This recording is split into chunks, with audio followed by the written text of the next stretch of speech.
I'm driving it down this beautiful road. We had a good time. Morning to those what he doesn't tell you is that he proceeded to drop me. Probably hear the Discord in the back. And set a new 40K record while I missed mine by about a minute. They can't hear me now, but we're going to jump back in Discord, and here we got the That was fun. Thursday pizza. Yeah, I didn't do it on purpose. I kind of super tucked because I just love super tucking, and since I'm a gigantic over-muscled cyclist, I turned around and looked, and I had dropped him near the end, and anyway, yeah, I did happen. I blame the dogma. Yeah, it is an aero bike. Yes, it is. But yeah, I need to tell everybody today is Wags' birthday ride.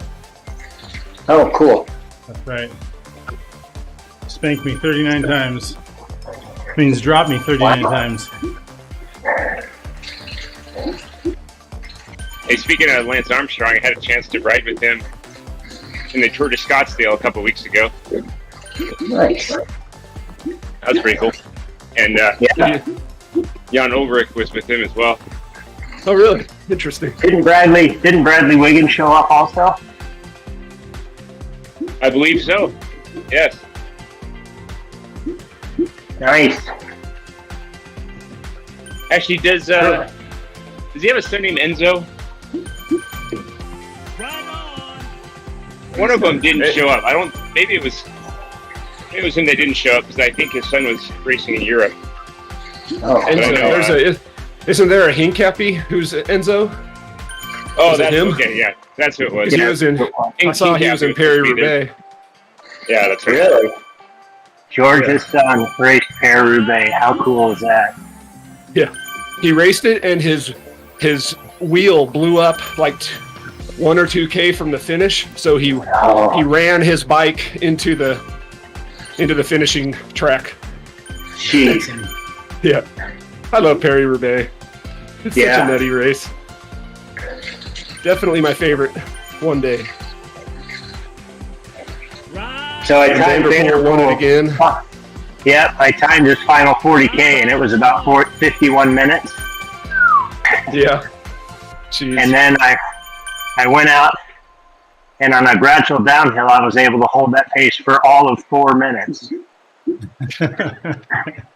That guy he is a machine. Dude, after getting hit in the face with a full water bottle. Yeah, that was terrible. Yeah, could you imagine getting that at 40K, 45K PH? Wait, that's 45. You gotta turn that into miles. I'm sorry. Sorry, we're cyclists here, Justin. We don't do miles. Yeah. We've all read the rules. We've all read the rules. The rule book says you have to be in kilometers. We're not e-bikers. We use kilometers. We don't ride e-bikes. We don't ride mountain bikes. What else are the mountain rules? Bikes?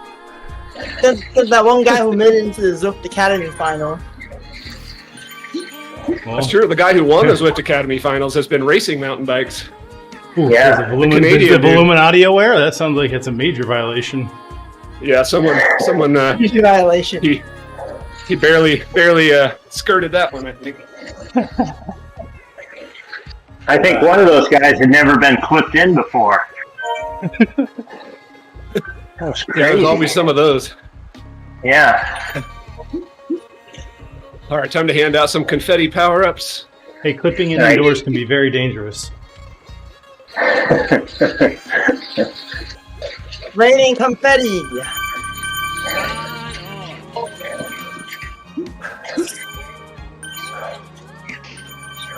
Yeah, that birthday rush should have been 3 confetti socks during the ride. No, for forever. Anyone who joined the birthday ride. This is how we know that Eric really has no power. He can't even steal his own beacon. He can't hand out confetti socks. What can this guy even do? I've got nothing. Nothing at all. You can write about stuff. I can write about stuff. I can complain. That's what I can do. Fix it, Swift.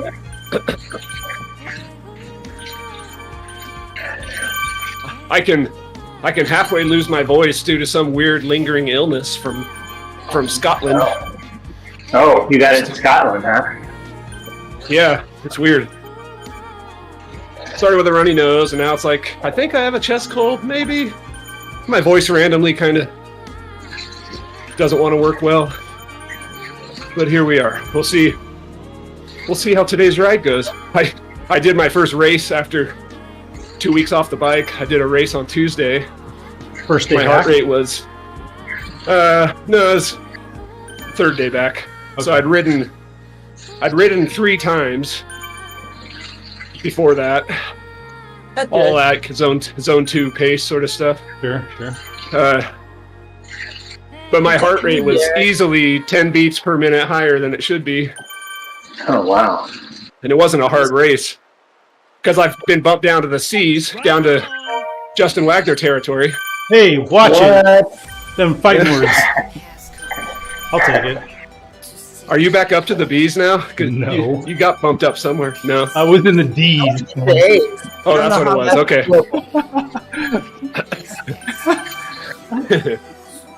Anyway, yeah, C's it's a pretty tame group compared to the frickin' B's. I got bumped down because I did 4 tiny races as a VO2 workout. So I finished near the back of all 4, and it took my score down from, I think, right around 550 to 495 Jeez, 4 races. in one ride. Wow. in 1 hour. It was crazy. That's a good Like- tip. Yeah, there you go. So if I want and back I in did the write D's, I know about what it. to do. Hey, Swift Yeah. is so bad for you, I guess. Yeah. Well, they clearly didn't see me as purposely tanking the races because they have some anti-tanking measures in place. But when you start off with a 4-minute VO2 effort, I guess They that think gets you're you just over the trying to drop bar. everyone. Yeah, This guy just doesn't know how to ride a race. He needs to learn Exactly. tactics with slower people. exactly. It was kind of fun to do it though, because after the first race, people started, the ones who were paying attention started to catch on, and they would grab my wheel. You know, the ones who wanted to try to attack, get a gap, they'd grab my wheel and sit in for 4 minutes. Get about a 10-second gap on the group.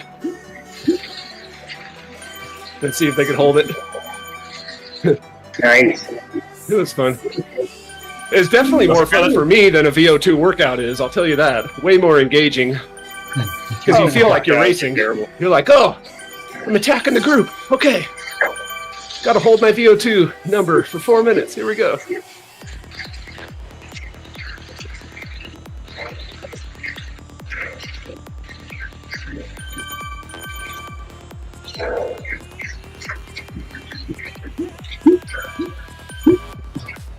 One day Matthew get the left pizza. hand. It's interesting.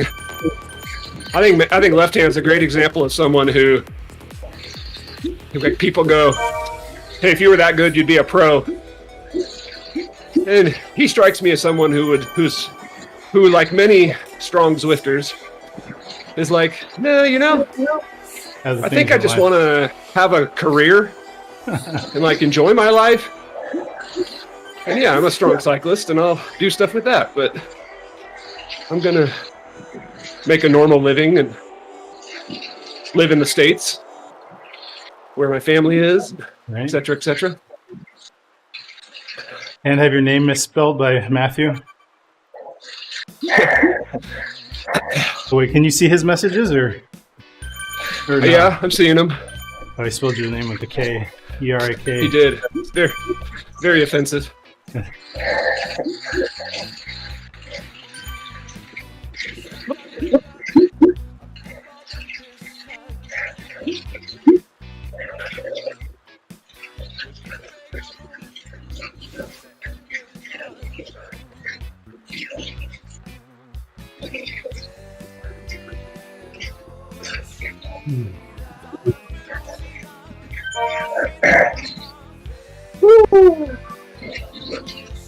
Are we there yet?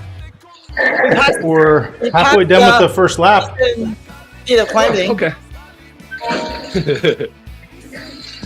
Climbing wise, I'm halfway done. Yep. Yeah. I'm with Matthew. You clearly have a Germanic surname, so don't spell your first name Latin. That doesn't work. That's true. That's true. The Schlonga. So what would the Germanic spelling be? With a C or with a K? I don't even know these things. With a K. Okay, that's what I thought. Yeah, I don't know. It was actually it was the name of the father of the guy who discovered the Americas. Yeah, Eric the Red. Yeah. Or Leif Erikson, assumingly his son. The true discoverer of North America. Yeah, they call him the Life the Happy, but I don't know why, because they found sour grapes and then they went back home. Well, I think we should celebrate Eric Day every year instead of Columbus Day. I'd support that. Hey guys. Even according to the Viking annals, there were people there before when they met land. So.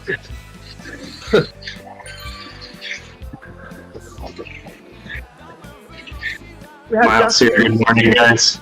No, we need Eric there. What was Miles saying? I was saying good morning. I figured you probably didn't want to hear me heavy breathing while I bridged up to the Flyers. Whatever. I mean, that's like that's a double insult right there. Don't mind me, guys. Just bridging up to the sinners. That's humble brag, right? The art of the humble brag. Yeah. No big deal, guys. Just a bit of heavy breathing.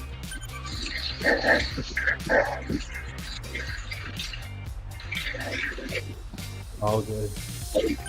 I'm trying to work off about 8 pounds of Euro fat right now.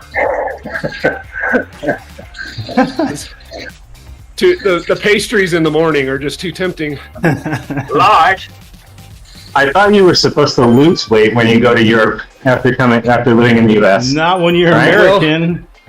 Yeah, not when you're a tourist in Europe. Yeah. Maybe if you live there. All those delicious things. Yeah. My wife and I both decided we wouldn't stress too much about what we were eating and just enjoy 2 weeks. It was fun. But wait, why did I ever leave 4 rides? Hold on. That's it. You got some confessing to do. Oops.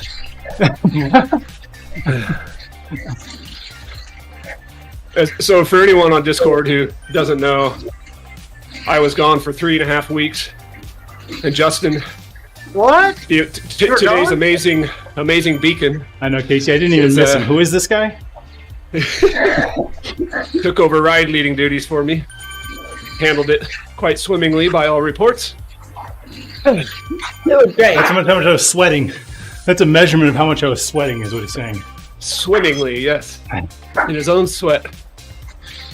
So we went to Girona first to visit Simon Schofield of Zwiftcast fame for a few days, and then went to Mallorca for Zwift Community Live, and then went to Scotland and then Ireland. That was basically our trip. You ran so not which straight. was defined in Spain because it's just been awful in Spain this year.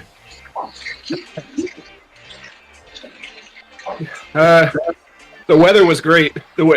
Everybody said that we brought the weather with us. Okay, then you were really lucky because it's actually up until yesterday it's been completely crap down there. Yeah, in Girona we arrived at Simon's and he goes, yesterday it was 20 degrees colder here. And now it's sunny. And we sat outside on his porch every day, the 3 days we were there. Yeah, it was great weather. We didn't have any rain issues until the day we left. Ireland. The last day of vacation was the first morning we woke up when it was raining. California, man, that was our California weather blessing that we brought with us. And how many Zwifters showed up to the Zwift, New York and Zwift?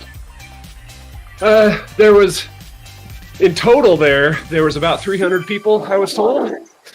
Wow. My guess is there's probably about 250 like normal Zwifters. And then there was Zwift staff and guys like Mark Cavendish and Chris Hoy who are Zwifters, but I would class them different. They said, I'm just here so I don't get fined. Those kind of people. Yeah. Yeah. So, let's see, a couple of stories from my time in Mallorca. And I told these on Zwift on my blog post anyway, which I'm sure you've all read, but just to rehash. My phone, I pull your website every 30 milliseconds, and a major alarm goes off my phone every time you release something. Okay, excellent. Yeah. My wife does the same thing. She's always asking me Zwift questions, and I'm like, do you read anything that I write? No. Why would I marry you? I don't have to read that crap. I mean, you have to get through all the pop-ups to read what you write. That's an ordeal. Yeah, I apologize. Sorry, we Blame interrupted capitalism. your story. My son's college bills. Let's see. Okay, so first story. On the plane flight to Mallorca, I turn to Monica, my wife, and I make the joke, hey, how far into this event do you think it's going to be before the first Zwifter crashes? Because the joke, of course, is that Zwifters can't handle their bike outside. We have a good laugh. Then we pick up our rental bikes. We meet up with Nathan Guerra. He gets his bike too, and we're like, hey, let's go for a shakeout ride. Make sure these bikes are working. Of all people who shouldn't crash, I'm sure hoping it's not Nathan, the mountain biker. Yeah, Nathan's a great bike handler, especially on a mountain bike. He makes me look silly. Anyway, we start riding. Nathan and I are tootling along, and it starts raining. And then it starts raining a lot more. And eventually it's just kind of dumping on us. It's like cloudburst, which was the only one that happened the whole time we were there, as far as I know. Anyway, it's raining. And I'm just sitting on Nathan's wheel. We're tootling along. We're not going fast. But we go through a roundabout. And again, like I didn't feel like I was pushing the turn curve one bit. But my back wheel breaks loose in the roundabout. And the bike hits the deck. And I thought two things as I was sliding across the pavement. My first thought was, is this the end of Zwift community life for me? I got 15 minutes of riding in, and I'm going to be injured and not able to ride. And the second was, I feel like I'm sliding really well. I think this isn't going to chew me up too much. The road must be really slippery. Because I slid across the whole freaking roundabout. It was like glass. Yep. Anyway, I got up. Bike wasn't too damaged, and I wasn't too damaged either. A little bit on my hip, a little bit on my left elbow. Actually, the worst part of it was my left wrist started swelling within about an hour. And I thought, oh crap, I sprained it, and I don't know how bad the sprain's gonna get. But it started to tame itself after a day or two, and didn't hurt much when I was on the bike. So anyway, so the answer to the question I asked Monica on the plane was 15 minutes. About 15 minutes. Yeah. We appreciate you not, completely eradicating the rumor and validating it. Yeah. I have an issue I right became here. the first incident report of the event. The Swiss staffer wanted to find out all about it, take notes. I have an So issue. typically Spain, Oh god. because you have like three weeks of dry, and then you get all the tire deposits, and then it rains and it gets into a smurf, and yeah, it's like a mirror. Yeah.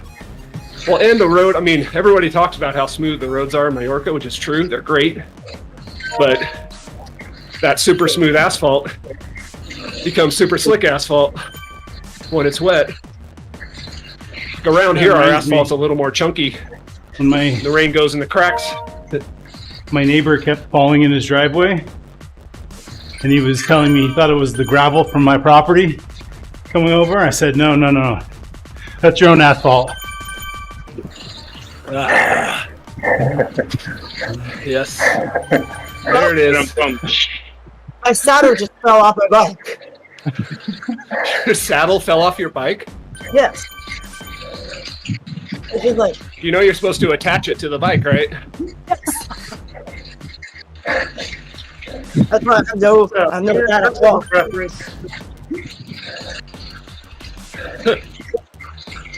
I guess I realized that I put a carbon saddle on an alloy plant, or whatever that is. Lefty only came for 30 minutes. Yes, I know. That guy, he just has no endurance. Like, come on. Such a quitter. Oh, no.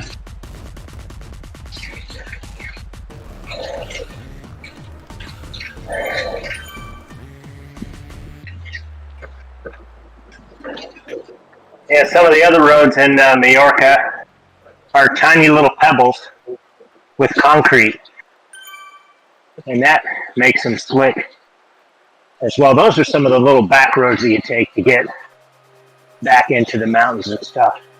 Yeah. Oh, yeah, I know what you're talking about now. Yeah, those are cool roads. I mean, when they're dry. Yeah, We rode some of those. Those are kind of like the European hedgerow feel. They were nice. yeah, we go down some of those, and I go, "There's no way this doesn't dead end." Oh no, it goes through. Okay.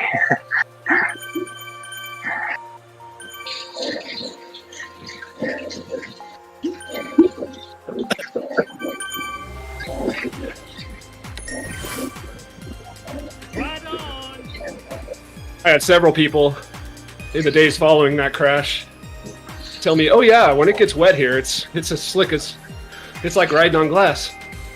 Yeah. Well, thanks for telling me. Thanks for telling me now, guys. There is a way for event organizers to neutralize bike choice, right? Yeah. Neutralized bike choice would mean upgrade. Well, Or neutralize Isn't there- the upgrade. No, it's Is it neutralizing upgrades or all bikes in general? Both. It just makes your bike perform like They all perform the exact same. they all just perform the same. Yeah.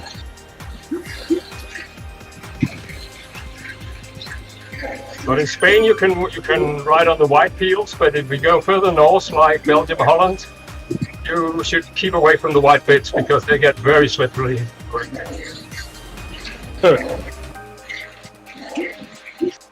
That's what took out Skelmos yesterday. He accelerated on one of those white patches. Yeah. Yeah, he ate that pretty hard, sadly. But he says he's okay, so he'll be there someday.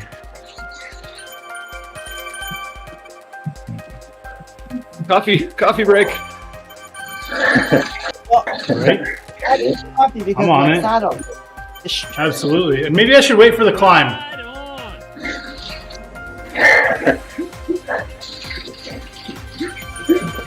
Number 101. Not My brother sent me a logo yesterday that said AD Lightning HD Highway to, hey, look, a squirrel.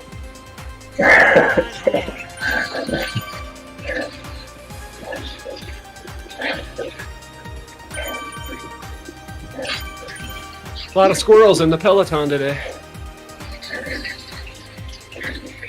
Yeah, I've got like a 20-week streak, and because I didn't turn on my fun setting too soon, I still only have the keychain. Can you even see the keychain? How far you have to zoom in to see that? Yeah, that's that little tiny guy versus a great big head. Oh, there's still a squirrel. It's just I still get a squirrel, keychain yeah. Size. I mean, it depends on how big your keys are, really. I think That's you get true. that after 16 weeks. 16, okay. 16 weeks and 24 weeks to get that small squirrel. All right, Casey was making fun of me the other day that I didn't have the biggest squirrel. So apparently it's more than 15 weeks. Big Squirrel Okay. also has an animation.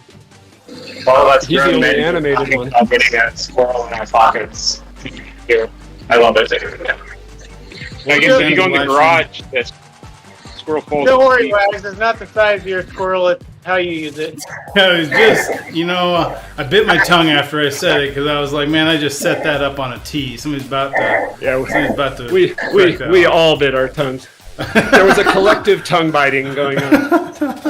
Yeah, I don't know how to bite my tongue.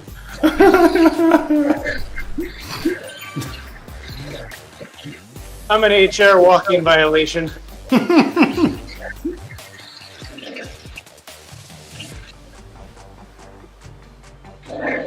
Wait, so your company has a no running policy? Is that what you're saying? Never mind. Bad jokes. I mean, verb order matters. Exactly. Did I hear running? I'm sorry for using that offensive word in this context. My apologies. No, but my joke is, say that one more time, and then we're gonna swap the bike for the feet. No, we aren't. Good. My coffee lasted through the climb. I'm happy. Cold to Oasis. Not even a climb. It's only 1%. It's like kicker. Mount Tempest. Mount Fuji. Mount Fujit. Mount Fujit. Now, make sure you don't run a carbon saddle on a 7-run around rail clamp. Aren't there warnings on that? Don't do that. Yep. I did a 70-mile ride, 6,000 feet ride on it, and it didn't fail. So.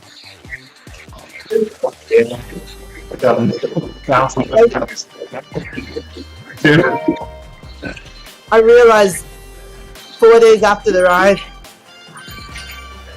that tragedy could have happened. Just don't sit down on the 60s. That's key. Yeah. If you lose, don't lose the lesson. Didn't get the wheel spin thing.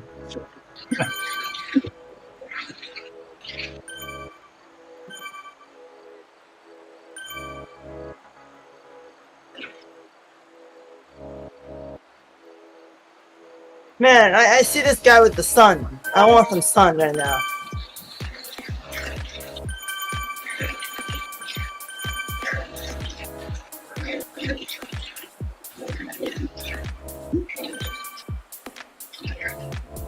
Right on. Confetti.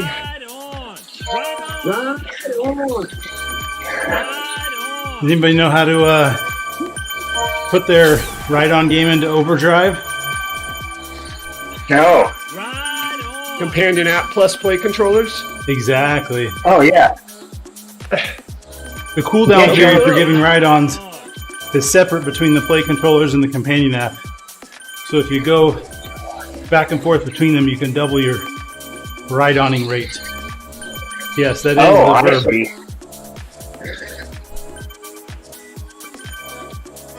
Got it.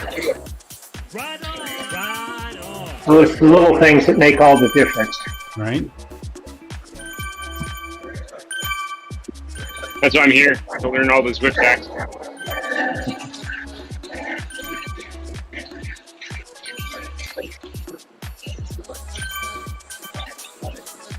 That's a different website. These are just the inside tips. Swip Hacks is a different site.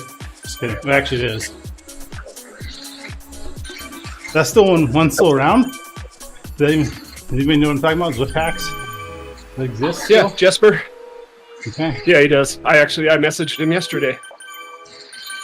Jesper Rosamund Nielsen. Yep.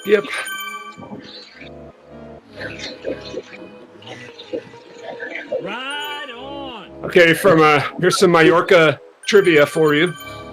Okay. Something I didn't realize till I got there, but how do you pronounce the famous climb?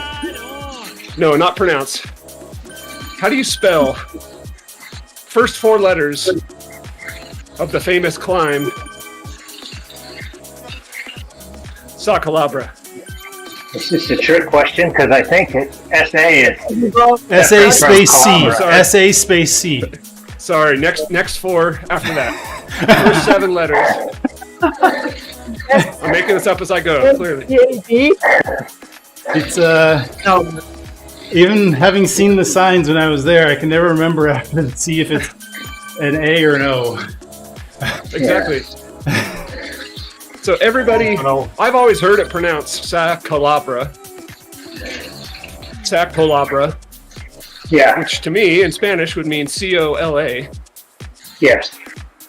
But that's not how it's spelled. It's spelled Sa Calobra. So that would be the right way to pronounce it. Calobra. Sa Calobra. And every time I say it now, I have to think in my head, okay, don't say it the way you would. Say it the other way. I mean, your first mistake is that you think they speak Spanish on Mallorca. Yeah, it's true. And the second thing is everybody would have dropped me on the climb before they could hear me pronounce it. So would it really matter? You're just back there in the. I use other 4 letters to describe it while I'm writing it. Yeah. Isn't that like Pojakar or Pojacker or? Yeah, no one knows him. Pojakar.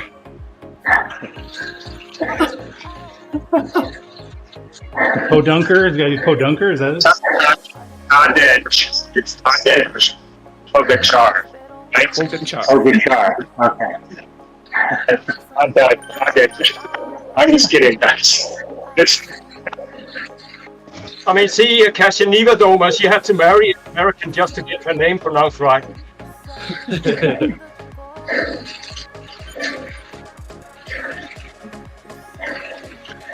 Calobra.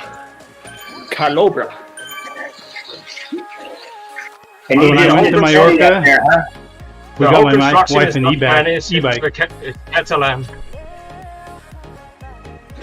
And she was like, so I was let's just do climbs all day long, because on the flats, she was governed and couldn't stay up with us, but she could drop us on every climb. So she's like, Sa Calabra again today? Like, that's the problem with e-bikes.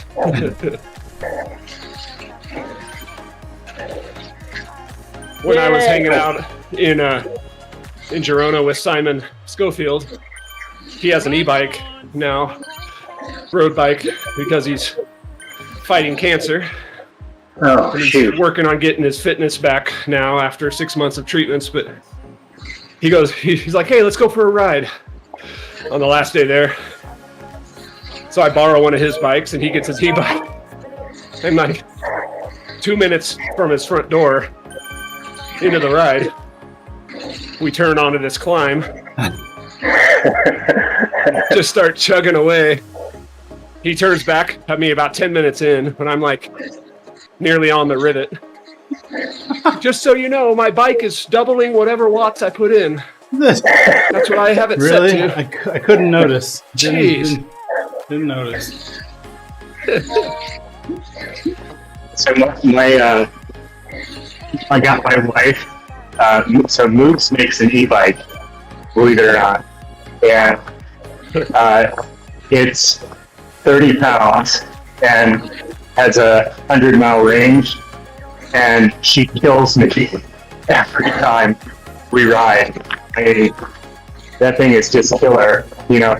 But it's it's a class 3, so she'll go 28 miles per hour at the hills with like minimal effort. But it maxes out at 28 on the downhill, so that's where I catch up. Yeah, I think the governors in Spain or Mallorca are lower for some reason. They're governed to 18 like miles an hour. 18. Yep. Yeah. Yeah, general European is that it's 18 miles an hour, and then if you want to go faster, you need a license plate and insurance and a helmet and a lot of difficult stuff. Yeah, and who would want to wear helmets? Sense. Here in the States, you see guys flying past in the bike lane, not pedaling at all, doing 30 miles an hour. Oh, yeah. So a friend of mine, a really strong rider, went through some physical issues, and instead of weighing 195, he's now over 300. Wow. But he got a very beefy e-mountain bike. And I see him one day, and we're going up this hill, and he's talking to me. We're sitting in single file because of traffic. And I'm like, why is this so hard? He weighs 300 pounds. And I look down, I'm doing 300 watts. I go, yeah. He goes, oh, I'm only doing 200, pulse 140. I'm like, okay. Yeah.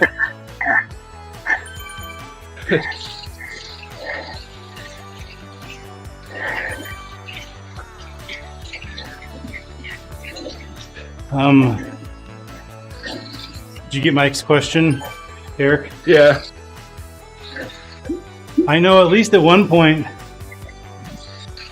forced bike choice did not change the frame that which the time went towards. I don't know if that's been patched. So I heard that they patched that in the last update. I actually haven't tested it myself. I've heard from several sources that it is. So we can talk about it now that it's been patched. You know what we're talking about, Mr. Snake? I mean, I hear what you're saying. It's not something I had heard about. So here it was.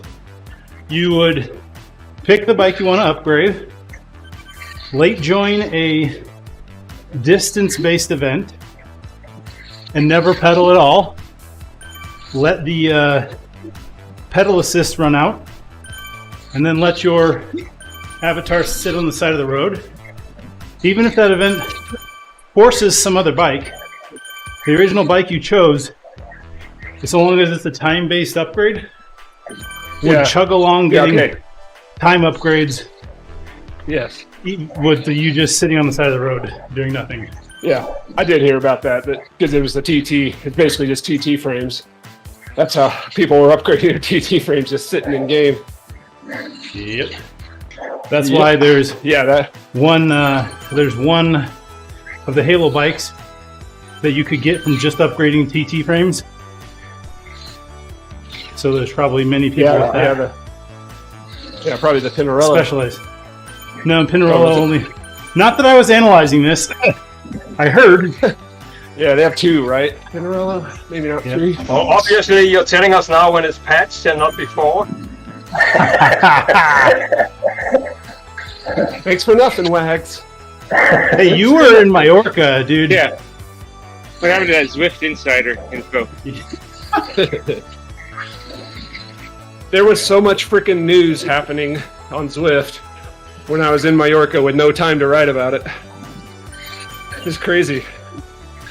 Busiest Zwift time in the past 3 years or more. Yeah, I was lost for a bit there, Eric. Yeah, me too. I was like, these new routes, wait, I want more information. Yeah.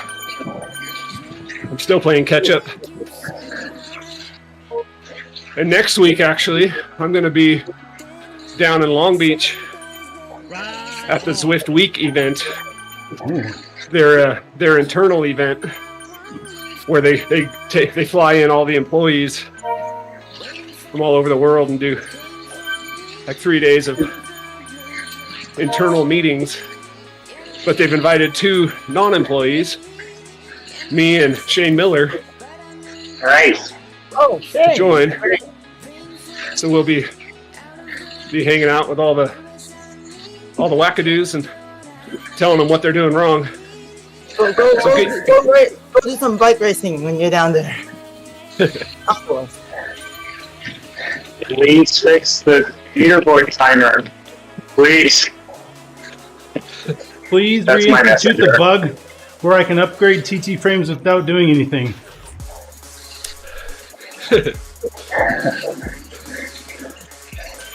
What timer did you want fixed?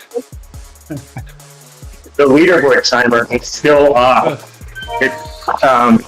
It's probably most issues for fires and stuff, but when you're sleeping, you no clue how far back scan actually is if you get the individual range.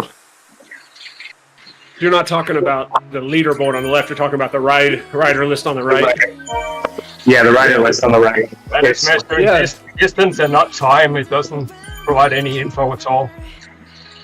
Yeah, it's so it is accurate, but it seems to be delayed by like a minute or two. I mean, distance is measured in kilometers and not in seconds, so. Well, and that's what you have to use sauce for, right? Sauce. Yeah, gives you the sauce is accurate great. Spacing. I'm using it right now. Yeah. Yeah, I'll see if I can run that up the flagpole next week.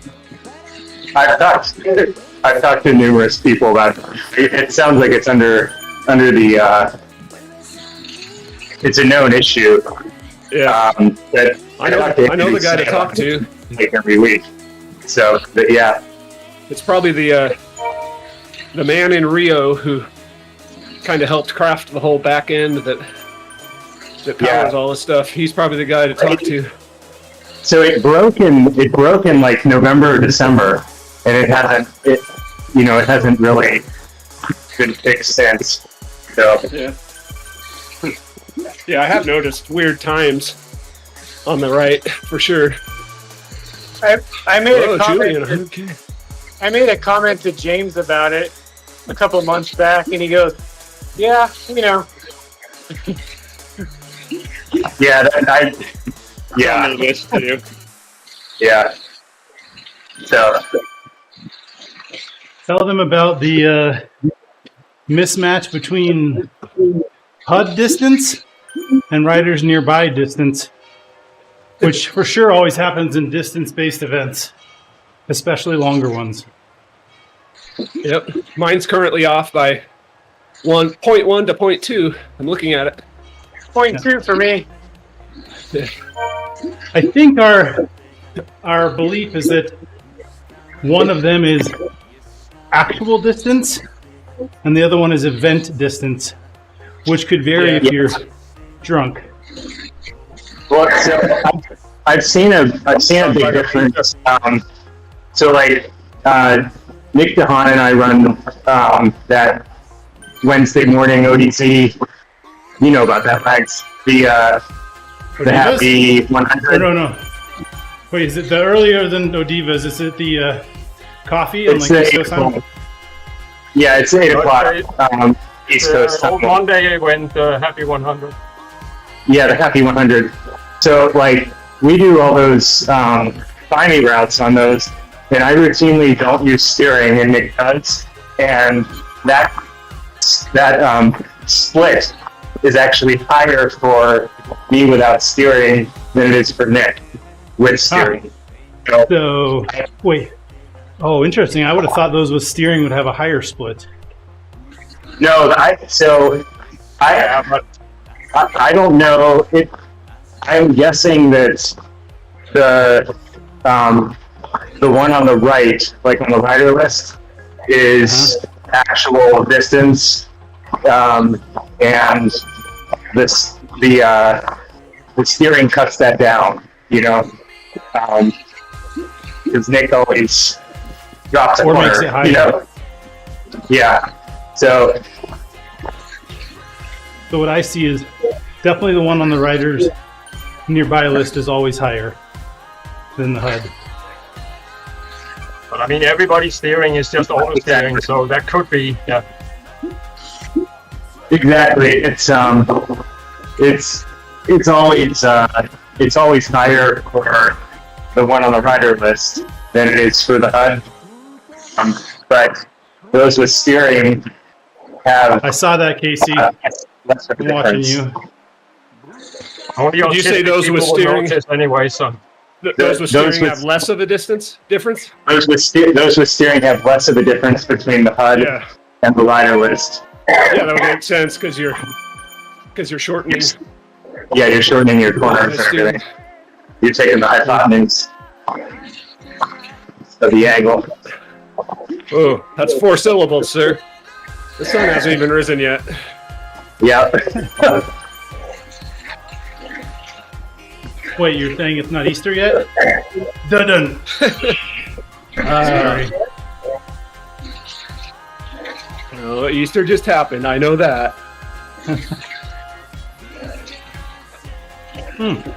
Here's a random Easter question.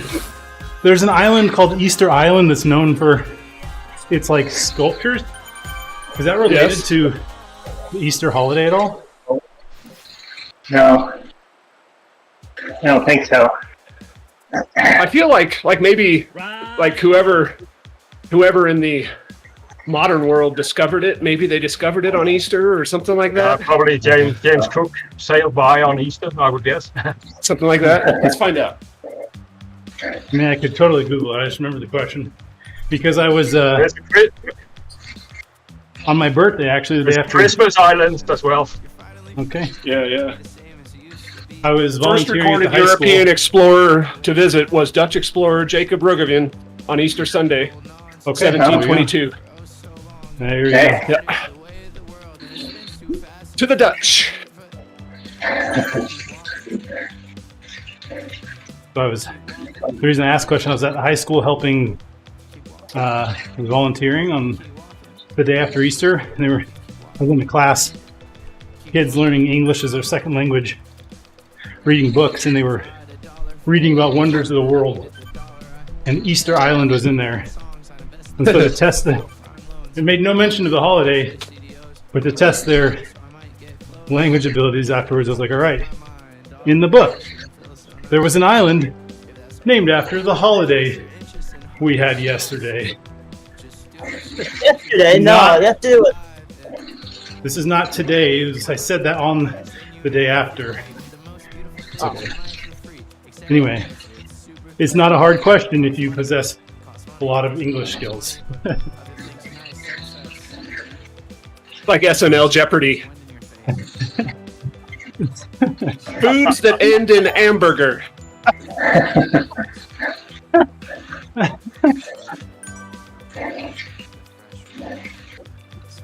Or one of the clues was, the category was continents, and the clue was Asia. And he said, just say Asia. Like, that's all you have to do. Oh, those are great. Just the way your mother likes it, Trebek. I don't remember the answer, but your mother's a whore. Sold, right? Sold. Oh man, S words. Words. I'll take S words for 200. I'll take the penis mightier for 500. The pen is mightier, sir.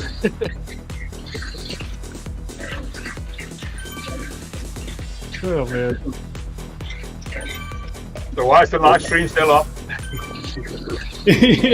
After those quotes, we might not be up for very long. Is this content safe for children? Nope.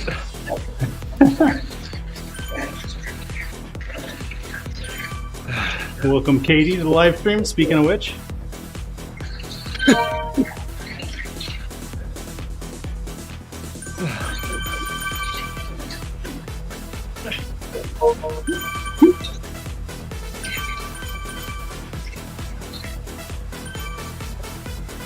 So another story from Mallorca. I was riding out to Cap Formentor, the lighthouse, with the group, and feeling pretty good because it was my second time riding out there. So now I knew the road. So we're on a bit of a climby little stretch, and I was hammering decently well, passing everybody, moving my fat butt somewhat quicker than you might expect, and all of a sudden, on my left, this guy passes me, and he's seated on the bike. He's gigantic. Not fat, just like a huge man. And he doesn't look like he's working at all.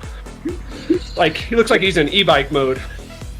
Just riding along, and he looks absolutely beautiful on his bike. Like everybody else, including myself. And your wife slapped you for staring at him? Yes, she has actually. She's ever since this day, since I told her this story, she's like, oh, "Okay, you're in love with him, clearly."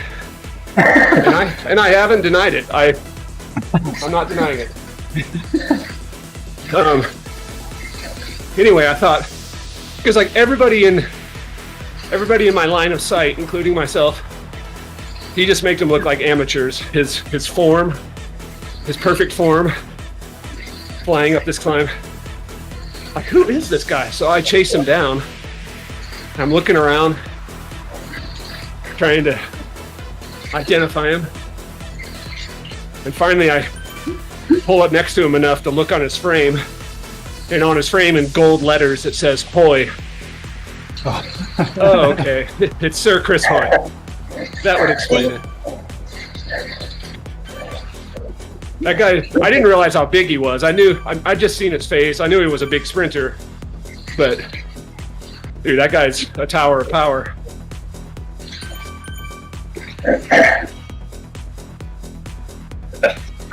I heard he's a really good guy. Like, just genuinely a really good guy. Absolutely. Yeah. Like, because Cavendish was there too, and like they interviewed him.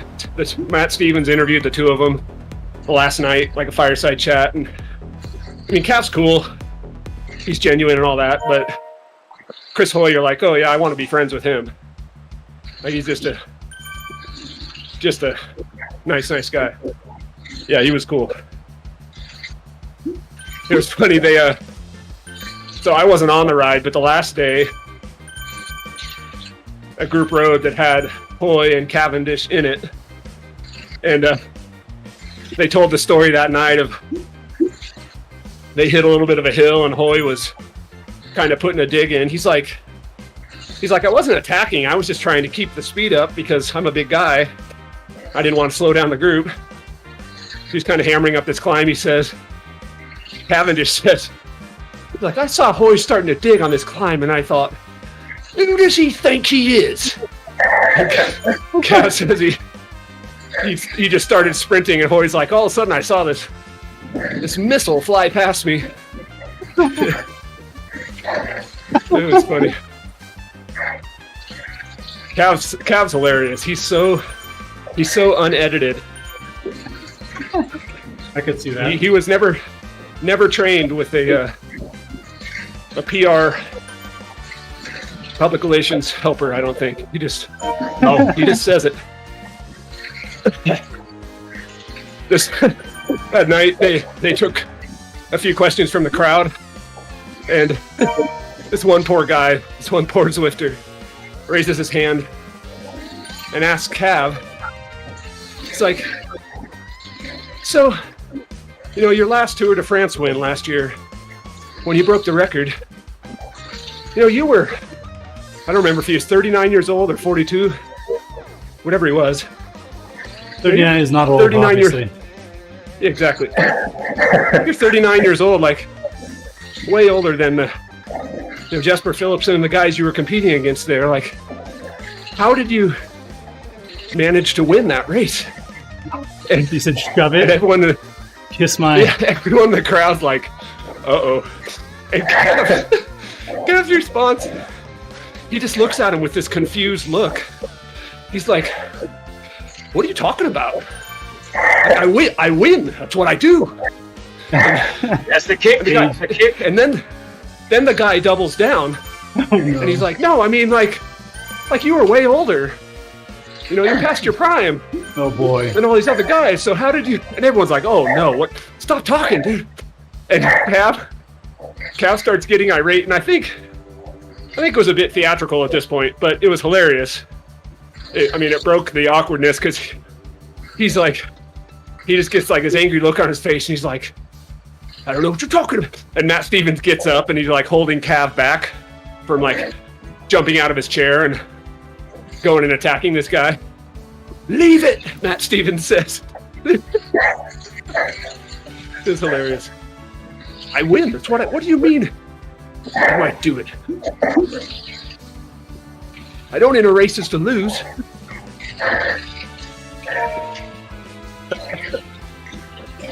I'm sure there's a quick step press officer in a lunatic asylum somewhere.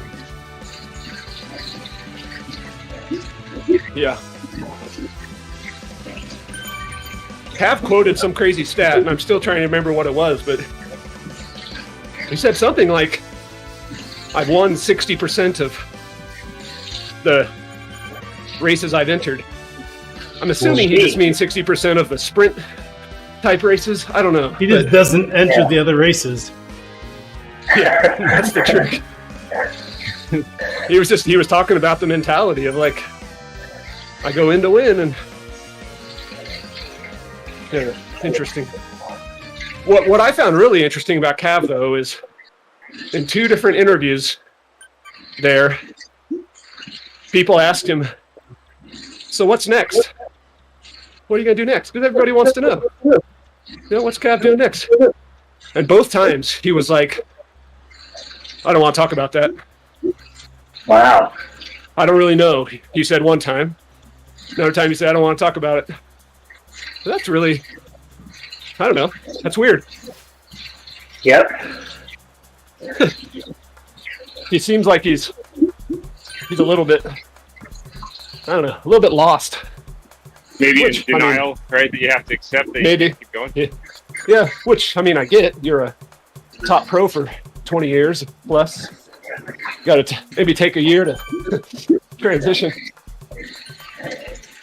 Like Geraint Thomas just holding on. Yeah. When everyone knows he's done. Mike's on a gravel bike? Why would you do that today?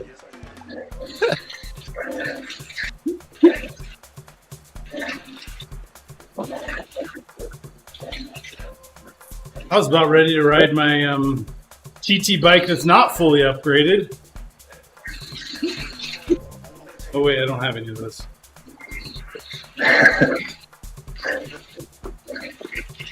Wait, so if I'm on a road bike that's fully upgraded, is that faster than a TT bike that's not upgraded? Nope. Depends. Well, are you going uphill? I mean, what road bike are we talking about? Well, we're on Tempest. And are you in a group? If they were just by themselves, no drafting, no, your road bike's still slower. It's not that big of an upgrade. Really? Yeah. Otherwise, it'd be. Zwift didn't want to make it like a ridiculous advantage to have an upgraded bike. So why is everybody so hyped about it? Because it's the only new shiny thing that they can try to hack. And because it is still, I mean, it's decent. I don't remember the numbers because I've been 30 on to 60 vacation. seconds over an hour is significant. That's how much you can gain. Yeah, something like that.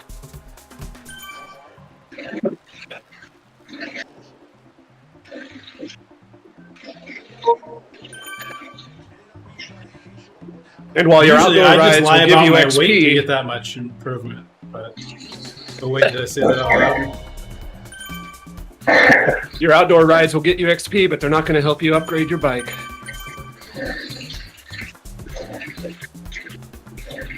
Because it's all about the bike. It's not about upgrading your legs.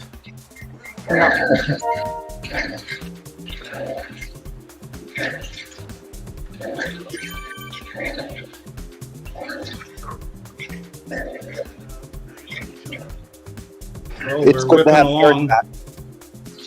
It's good to have Eric back because we haven't talked about Formula 369 yet. Oh yeah. Wow, it's been over an hour without mentioning it. Last week we had a full detailed analysis of the cost per carbohydrate gram of all of the options close to it in the market. Yes. Yeah. Science. Hey, Eric, what's the percentage it takes to get Eric Min on here for one ride? A percentage of what? How much effort that would take? The hard thing about getting Min on this ride would be if he's currently in his West Coast house, he's not going to get up at 4:30 to ride with us. Yeah. So it would have to be when he's back on either in New York or in London, which isn't real often. And then I would have to convince him to ride a long ride too. I would love to convince him to come here for the chat. Not even riding, just sit and chat. It would be fun. And then, even when he does the Turkey Day rides, it's not even him typing those messages, right? It's just pre-planned propaganda. This is yeah, nothing. I love the turkey ride.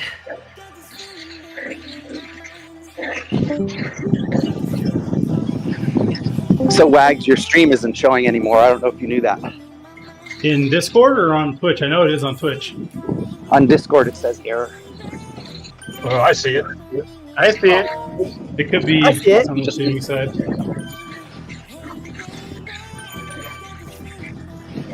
Here I can. It's all over my screen. Here you go. All for you, Ufa. Thanks. Wait, wrong platform. Sorry. Hey, we have to sing happy birthday at the very end of the ride.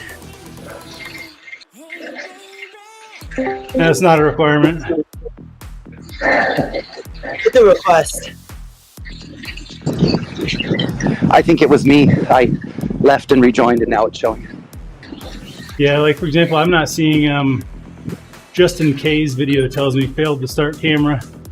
It can be, but I do see Ufa's. As well. Yeah, I see something weird, like a warning sign on mine. Oh. I did just reset my computer. That OBS thing was lagging my whole computer. Maybe not. Mac doesn't like. It did work. It did work, 100%. I told Justin about how to use a virtual camera on OBS to send these fancy overlays to Discord, like, for example, like this. Oh, now you can see the monitor that I have Discord on. Or Yeah, I still know how to do it. Cool. So he was trying. He almost installed OBS from scratch and got virtual camera working, all while riding. But it required one reboot. update, restart. Excuse me, and everything.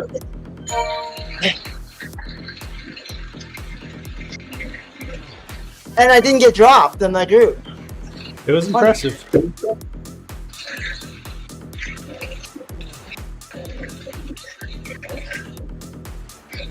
Okay, I'm guessing we're going to be well under 240 this week.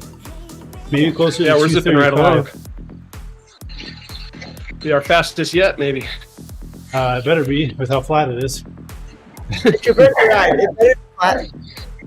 Hey, if Justin wants a flat ride, then I want a climbing ride. No, I'm just joking. That's why we put Mount Fuji in there for you, Mount Fuji. You guys want to do my Hamilton? We could even throw Cole do Saddle Springs in on a little TikTok week, just for you. I love that. If no one shows up, I'm not showing up.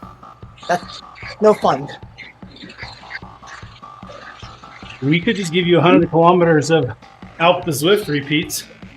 You might get banned for doing it though. Hey, you Hey, know that reference? You don't have the time. Is that Aaron Jeffers? Cameron Jeffers. It's Tron Unlocked. Yeah.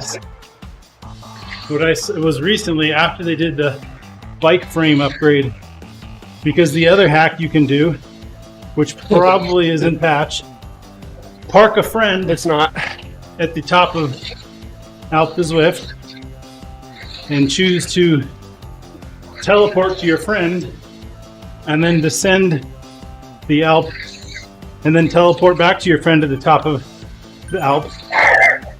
Yeah, I read about that one on Reddit.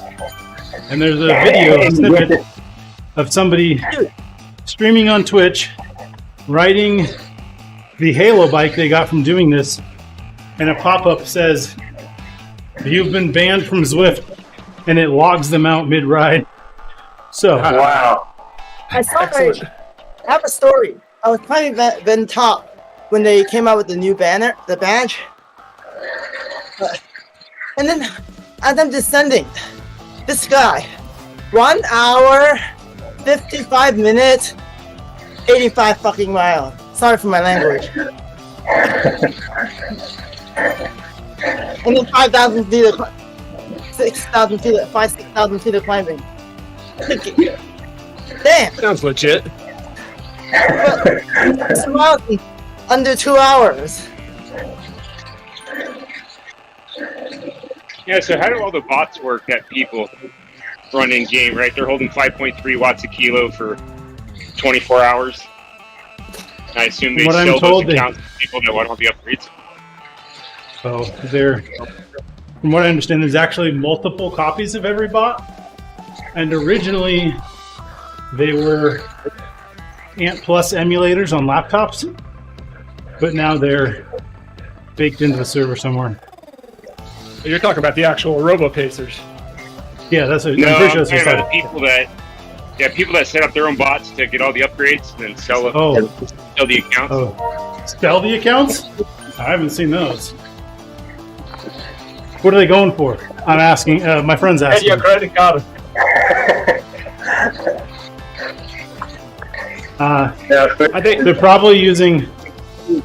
It's an emulator that they can look like it's an Ant Plus device. Yep. I don't know how they do it, but Lefty's ride this weekend. There was a watchdog from Zwift there, and there were a few of us basically just looking for bots and calling them out, and then they would get booted by the watchdog. So they would, they'd be pulling 5, 6 plus, so we're trying to keep the pace steady. All right, so there are people actively looking for him. Was that for Lefty's thing? You said? Yeah, that was for Lefty's thing. Yeah. That makes sense.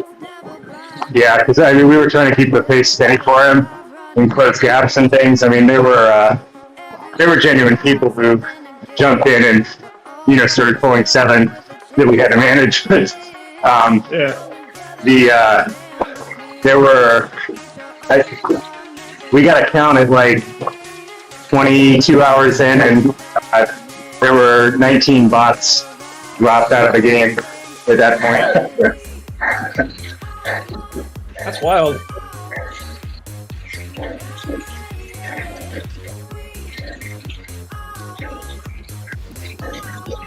Hey, are we about halfway yet? So you guys see him? I don't know, 1/10 of a mile. I mean, 1/6 of a kilometer, 1/6 of a kilometer. So. It kind of depends on which counter you're looking at. Yeah.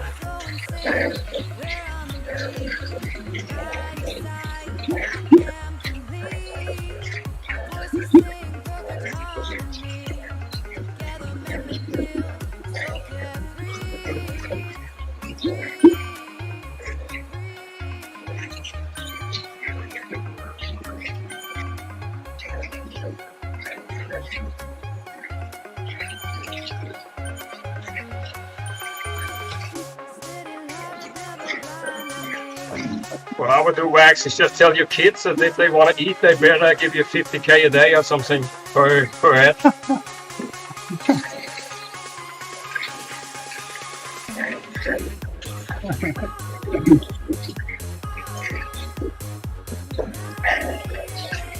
If I had him ride 50K a day, I couldn't afford the groceries.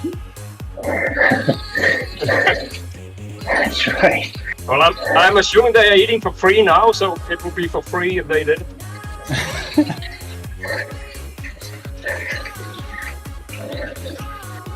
Was that a Trump joke?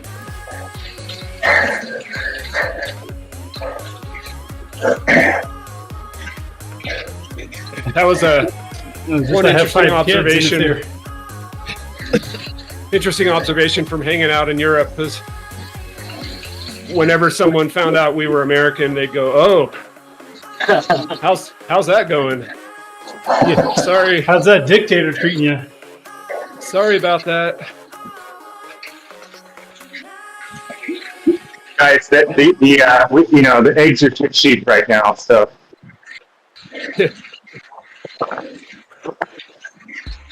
Easter potatoes. That's what we dyed. Potatoes.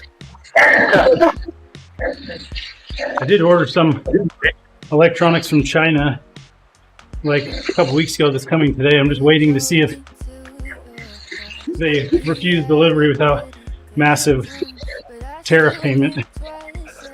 Right.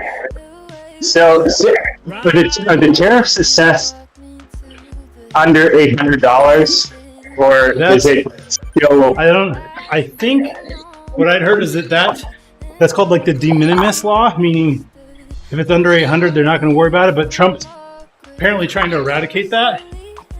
And yeah, I think I heard that 1st of May is when that would go into effect. I don't know. But I mean, okay, well, as if the U.S. Postal Service wasn't already slammed, making them assess tariffs on all of Temu and AliExpress. Yeah, I don't know. I mean, I get most of my bike parts from a couple of bike shops in Italy. They're like half the price of the U.S. and they get here in 2 days. They're like so much faster. Wow. But if it's gonna have tariffs, whatever. But if it's under 800, I better do it soon then. But isn't it's on a per country basis? And I think is Italy on the list? Italy's on the list. I think it's 10 or 15% or something like that. Oh. EU is so when your president came over. Anybody see TDM came over. I saw a new video game called Tariff Pong that had Trump on one side and the leader of whatever nation on the other side, and the tariff percentage would go up each time you paddled the ball back and forth.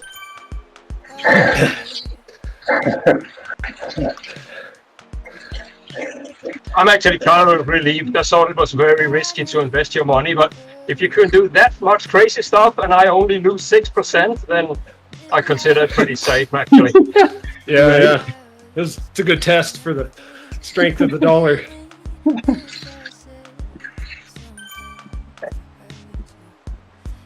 Yeah, we were wondering when we were over in Europe. The exchange rate was great when we got there.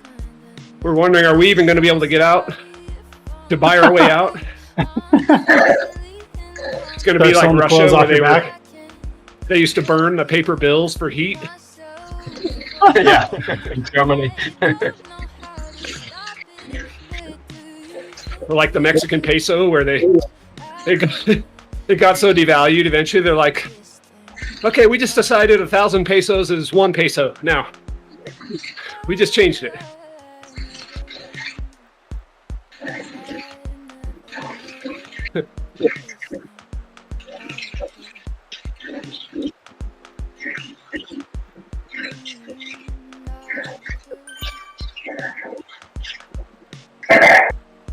So another crazy story. Okay. talking about global politics. When I was riding up Sa Calobra with a couple of Zwifters, one of the guys I met, we just got to talking as we're spinning our way up, and a young guy named Vlad, and he says, "Yeah, I'm Ukrainian." First he tells me, "I'm Ukrainian." I said, "Oh, okay, cool. Where do you live?" "Oh, I live in Kyiv." And he tells me, "This is the first time I've ridden outdoors since the war started." Believe it? Wow. Oh, gang.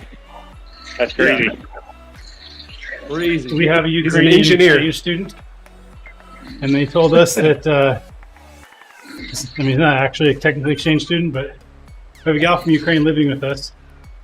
The country has an app that when there's air sirens, air raids, you pull up the app to track where the bombs are going to know if you Oh, should wow. seek shelter or not.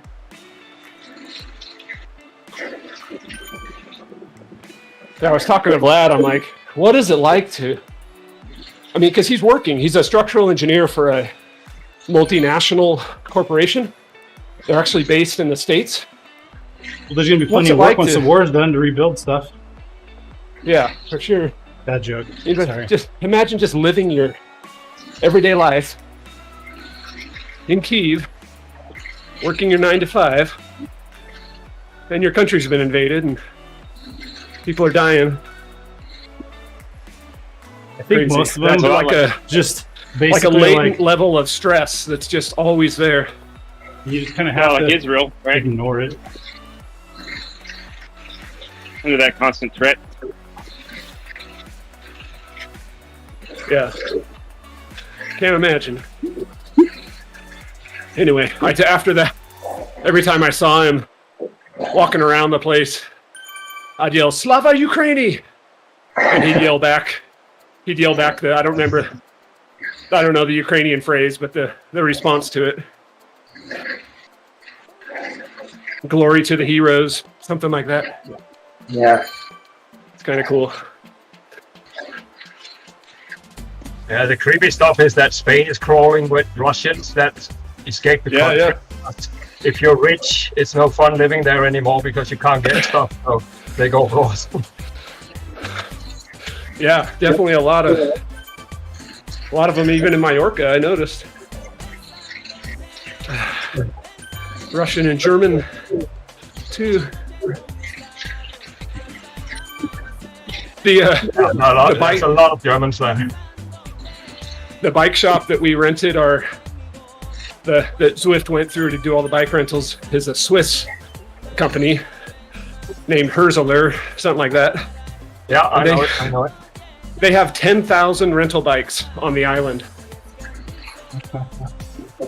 I actually used their facilities once because I was down there in August on a normal vacation, but I brought my bike, but nobody was biking because it's too warm. But the whole basement of the hotel was Ursula, so I used their facilities. Yeah, there you go. Yeah, they have stations all over the place. There was nobody there, but they had tools and bike racks and all kind of stuff. Yeah. But from Berlin, it used to be normal for $50 to fly down on Friday and then just have a weekend of drinking and go back home. It was completely crazy, like a bus tour. Wow. I mean, they flew down, of course, but the idea was that you just got on the bus and then you drank for 2 days and you got home on Sunday. There was definitely, when we got on the plane, we were in the Mallorca airport to get on the plane to fly to Scotland. There was a lot of Scottish people waiting with us. A lot of sunburned gingers waiting in line. And then when the plane flew in from Scotland, everybody gets off, all these pasty white gingers getting ready to get sunburned. I've never seen so many redheads. It was so great. I was with my people. Well, I've heard the flights to Mallorca from Europe are very, very inexpensive, or have been. So, Yeah, compared to my 6,600-mile flight, they certainly were. Oh. It has gotten a whole lot expensive, but like 10 years ago, it was really cheap to go there.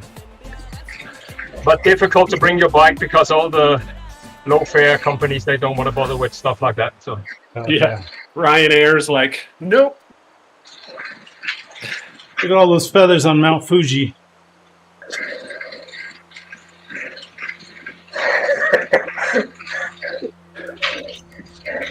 I'm using mine. You gotta save the legs. Don't want to get dropped.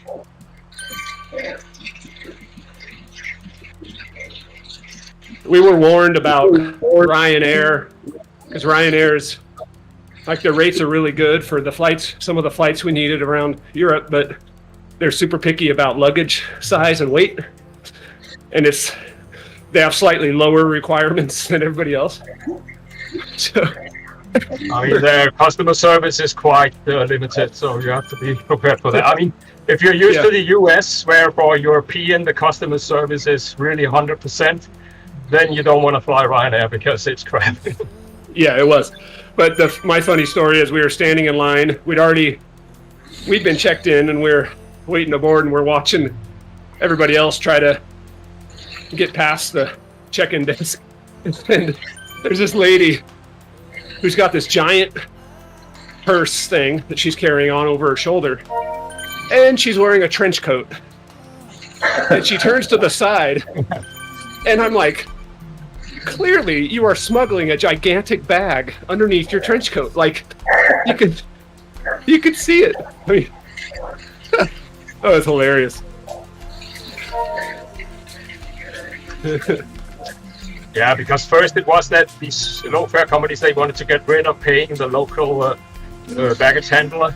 But Ryanair, they made a business out of selling services, so everything is a service. So yeah, that's a pain in the ass.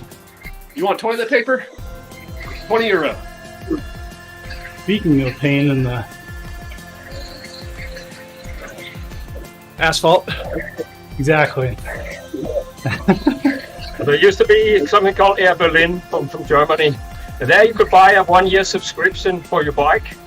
And then it was, I mean, if you used it like 3 or 4 times, it was really easy to take your bike, but they went bankrupt, so maybe they were a bit too generous with their policies.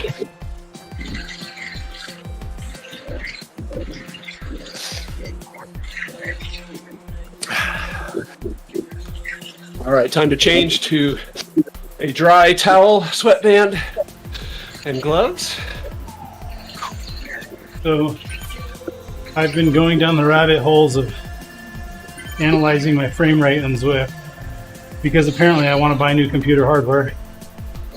And I'm pretty sure when you're the ride leader, it is harder to keep a higher frame rate. Like they render more people or something like that. But my average frame rate definitely seems lower today. And the group isn't but they do render more people, so that makes sense. And like I rode with Coco yesterday, which had a similar number of people-ish, and I got a higher frame rate. That's weird because there's only 57 in our group. Yeah. That's what I was gonna say. Like you wouldn't even be hitting that limit. Whereas with Coco, you would. And the limit is definitely, assuming you've got at least 1,000 series GPU, your limit's going to be your CPU. Unless single thread performance. But how do I know? That's the right leader. Don't ask me. You can see everybody. I think you can see everybody, even if they're ahead of the main group. If they chat to you, you will see their chat. We won't see it, but you will see it. So not only is it their chat, but it's also rendering their person way off in the distance? I don't think it is. Yeah, but that would not be the problem, I think. I think all you do is see their chat, but okay. Because on Sauce, where it counts, where I'm looking at my group size, when I had the beacon in days of yore, it would never. That number would never go above 100, even on rides where I knew the group was bigger than that. Yeah. So it was only rendering the nearby. That was my theory, at least. Yeah, I wouldn't put it past Swift to break something. Like, oh, the only way we can display their messages to you as a leader is we have to render them, no matter where they're at. Wouldn't surprise me.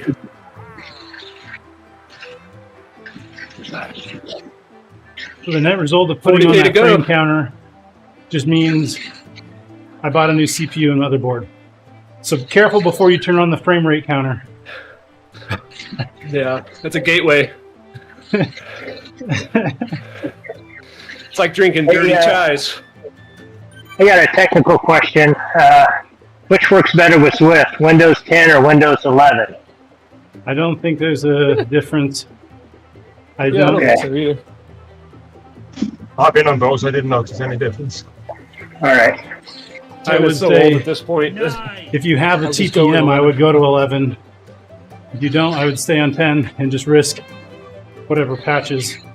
Because that's happening soon, right? Where they're Yeah, because 10 is going to end in September, isn't it? Or something. I have a computer with Windows 10, so that's a problem. October 14th. Okay. I have like 2 or 3 kid computers on like really old random hardware that definitely can't run Windows 11. And it's not even, if you don't activate Windows 10, there's just certain features you can't use. But other than that, it works. So like my kids can't customize their desktop. And I'm like, hey, you want to customize your desktop? Save up your allowance. Get a job. Ride your bike. Ride your bike.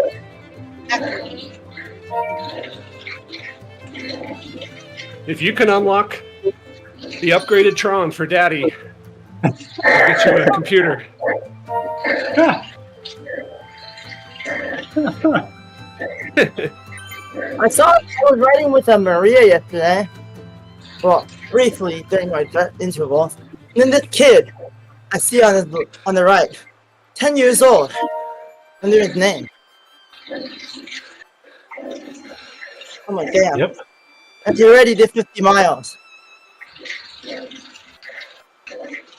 What a machine.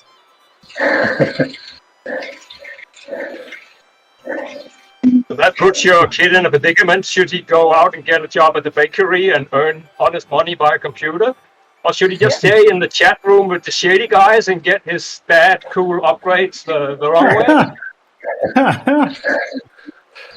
Well, according to Zwift, nobody under 16 exists on the platform. Yeah.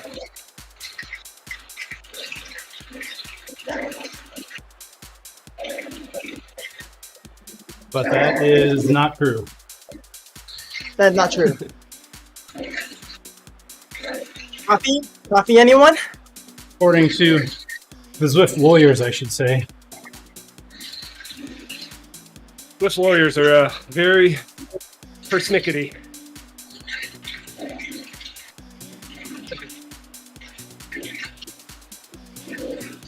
Especially when it comes to what they decide is what emails need to be opted in for from Zwift. The under 16 accounts. Did they ban it or did they shut it down? They just shut off accepting new ones. But the accounts only last for a year anyway, so basically it sunsetted.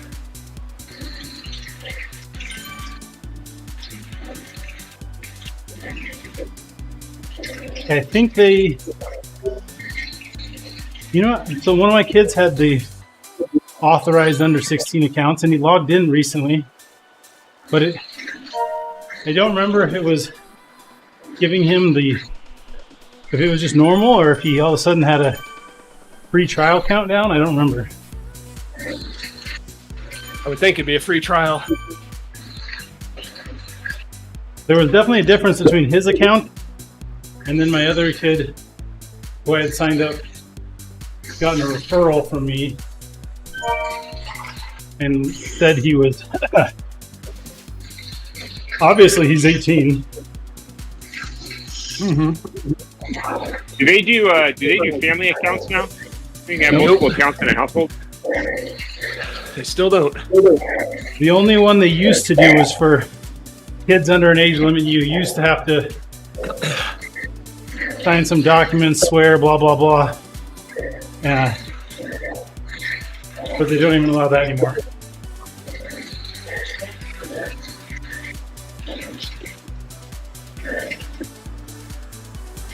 All the immature jokes should be proven up, in my opinion. But again, anyone who's under 16 and wanting to use it is just going to lie about their age. So I'm not sure if that really protects Zwift or not. No, people lie about their weight. They lie about their age. I want to lie about my age.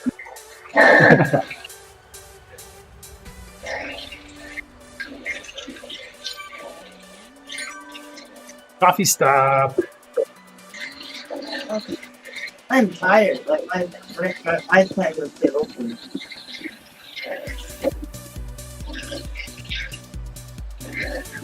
That's weird.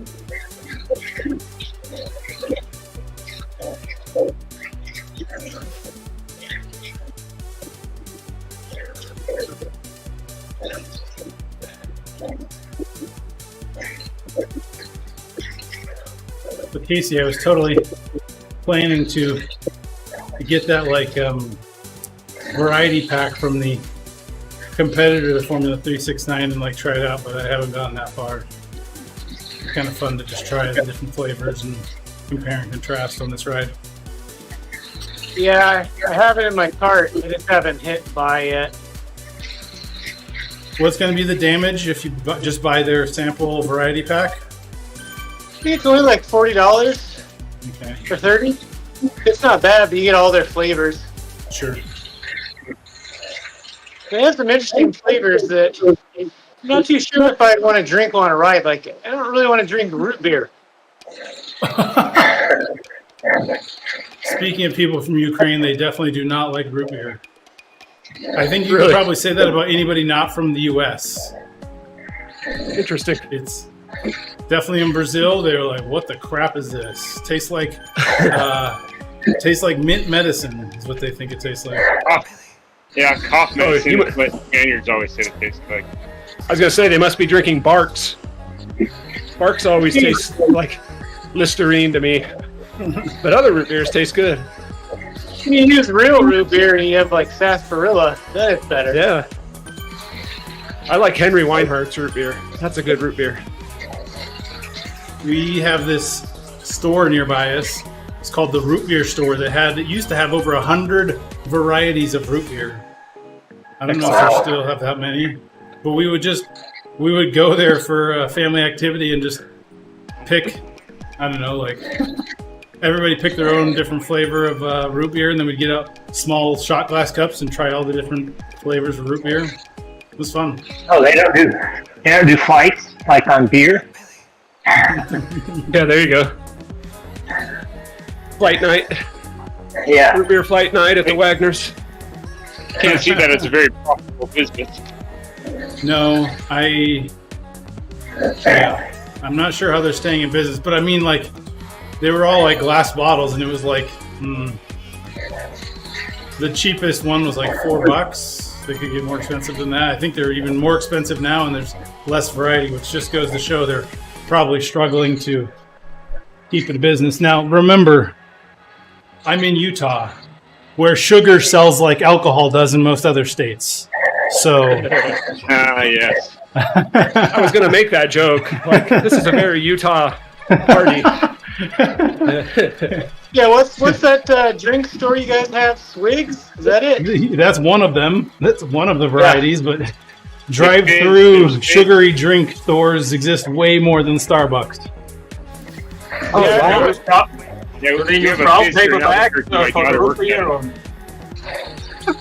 I went home to Idaho and saw my first Swigs, and it's like a soda drive-through joint. And they are massively popular. Yes, the line was crazy. bigger than a They're Dutch $6 to Brothers line. $8 a drink. Yeah. Jeez. However, I have to admit, I have started doing the TikTok trend of Diet Dr. Pepper in a protein, and it is really good. Interesting. You get one of those Fairlife protein vanillas, and I put a cherry Dr. Pepper in it. It tastes like an ice cream sundae. So freaking good. My dad's favorite mix with Diet Dr. Pepper is Diet Coke. He'll go to the restaurants and ask for half Diet Dr. Pepper, half Diet Coke. And the waiter's double like, diet, man. What the? You lose weight drinking it. All that diet.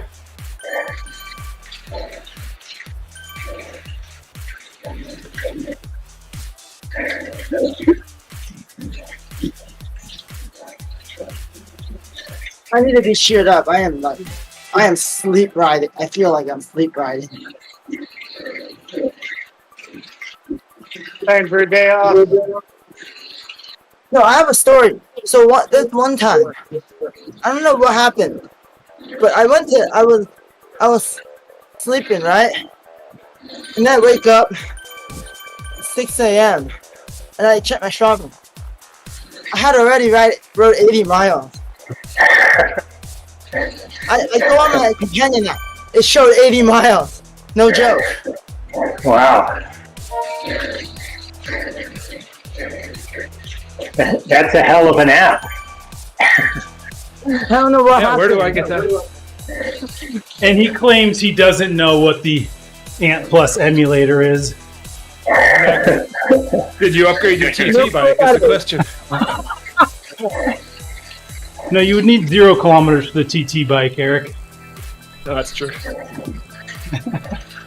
Did you upgrade your road racing frame? I'm currently working on stage 3 for my Pinarello, the drivetrain efficiency upgrade. I just unlocked stage 5. Nice.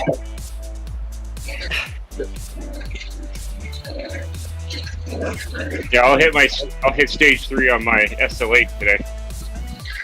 Nice. I think I'm on 4 on my Pinarello, but I don't remember. I can't go look right now. What I do know is that I have to write sticky notes when I upgrade mid-ride and put them all around my room so that I don't forget before quitting Zwift to buy the upgrade. Yeah. The struggle's real. That's something they should fix. That's seriously, I mean, I get what they're trying to do, kind of, but yeah, just give you a pop-up, right? A question like, would you like to upgrade your bike right now? Yeah. Or no, and then you can hit yes and upgrade it. Are you sure you want to exit? You have an upgrade you need to buy. Yeah.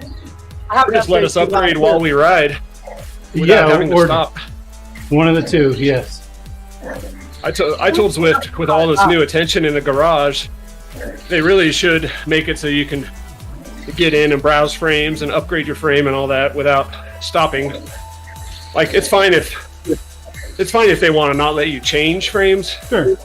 Yeah, until you stop, but let me get in and look at my bike and look at other bikes. You're like, I know you think everybody just wants to stare at your scenery, but not always. The scenery is great, but I would like another world. A whole new world. You want something that's out of this world? Yeah, they should do a route on the moon. That's been done. What was the name of the game? You remember that one? Yeah. Cafe Espresso. No, it was a completely separate game. The guy had gotten Mars satellite imagery and made a bike game. Cool. That'd be sweet. The coolest thing was, so you'd ride around and there were different checkpoints, and whoever would get to the checkpoint first would earn this mini game. And in the mini game, you load into a rotating missile turret. And the more watts you put out, the more things it shoots. And then monsters and aliens and spiders would start to close in on you. And you would have to continue pedaling and pedaling and pedaling to kill them all. And it basically was a ramp test, because they would just get more and more and more, and the rate would go up until you couldn't shoot them anymore. It's actually it's honestly pretty fun. Sounds like a great ramp test to me. Yeah. Okay, so now we need Zwift to be more like Mario Kart, so I can like shoot shells at you or throw a banana behind me. Yeah, that'd be a good April Fool's Day, right? Everyone's a Mario Kart. It's me, I'm a Mario. Hey Eric, can I request us to do the Crit City, one of those Crit City gamified course? Yeah, with the speed power-ups and the red things you didn't want to hit. For a 400-kilometer group ride. Oh yeah. I think 100 kilometers on Crit City would actually be a lot of climbing. Sounds like a lot of steering. Did you guys ever do the Crit City races where we had batteries we could charge? That was fun. That rings a bell. I don't know if I've done it. Wait, you don't use normal batteries normally? Of course I don't either. You could choose between different battery sizes, but they were heavier if they were bigger. Oh, you could like push a button to empty them. You charge them up. You charge them up with your own power and then empty them when you want to. Oh yeah, I did that. It's kind of fun. It was hard. It was. You'd hammer the downhill trying to charge your battery, and then you'd attack. It's just like, oh my gosh. Yep. And you didn't know what kind of battery everybody else had, so right. In a finishing sprint, you're like, do I need the big battery? Yeah, I think one time I had a 5-second gap using the big battery, and then those guys closed with the sprint battery within the final 200 meters, easy.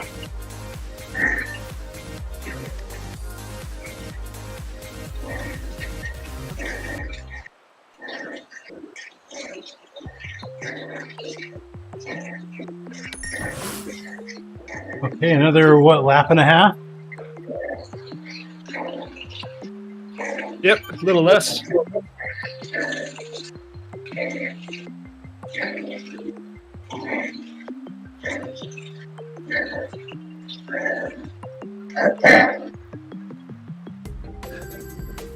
I want to go to bed right now.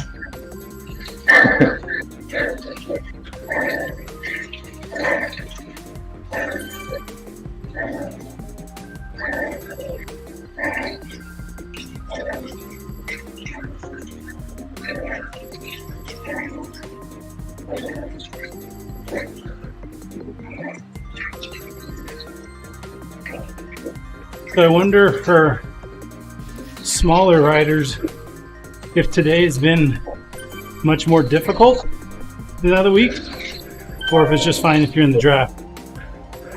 It's fine in the draft, but I'm having to work. It just feels harder. I don't know why. Because you don't have hills slowing the fat dudes down, and they just keep going fast on the flats. Yeah.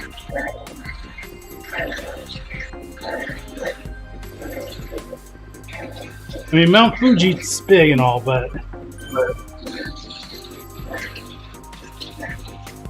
Are they ever gonna add Mount Fuji to the Mercury Island map? Mount Fuji's already in there. It's already there. You just can't ride it unless you're level 101. Oh, you said Fuji? I said Fuji. Yep. Mount Fuji. Yeah. Back from Jeet. Coming up.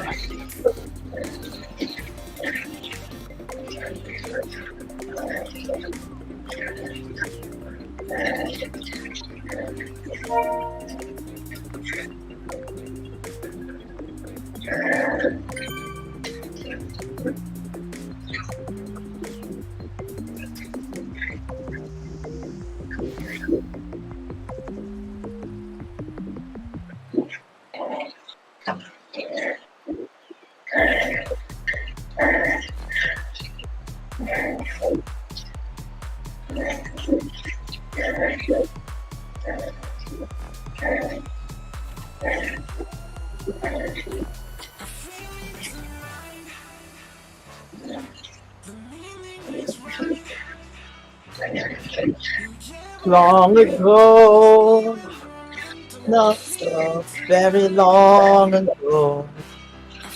I know that my average watts are lower because there just hasn't been any climbs. Well, It's time for me, guys. So good talking with y'all. Take care. Thanks for joining, Miles. Hey, Miles. Good to have you. Main Street anymore.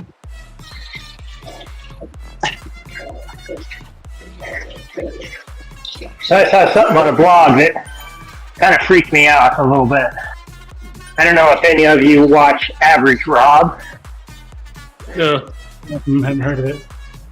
So he's just an average guy who does crazy athletic stuff. And Matthew Vanderpool got with him and his brother and tried to show him about mountain biking and cyclocross.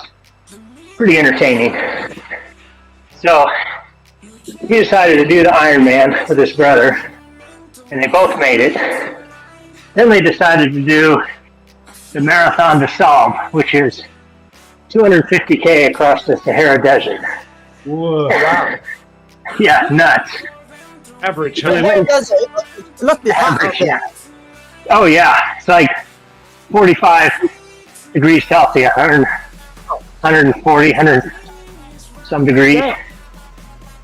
So they go talk to this expert that's done it and finished the Barclays Marathon, and he says, you know, these are the backpacks you're going to use. You know, you got to stay hydrated. And here, let me dump the food out on the table.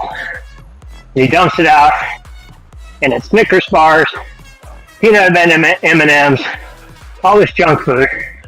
And they go, what's all this?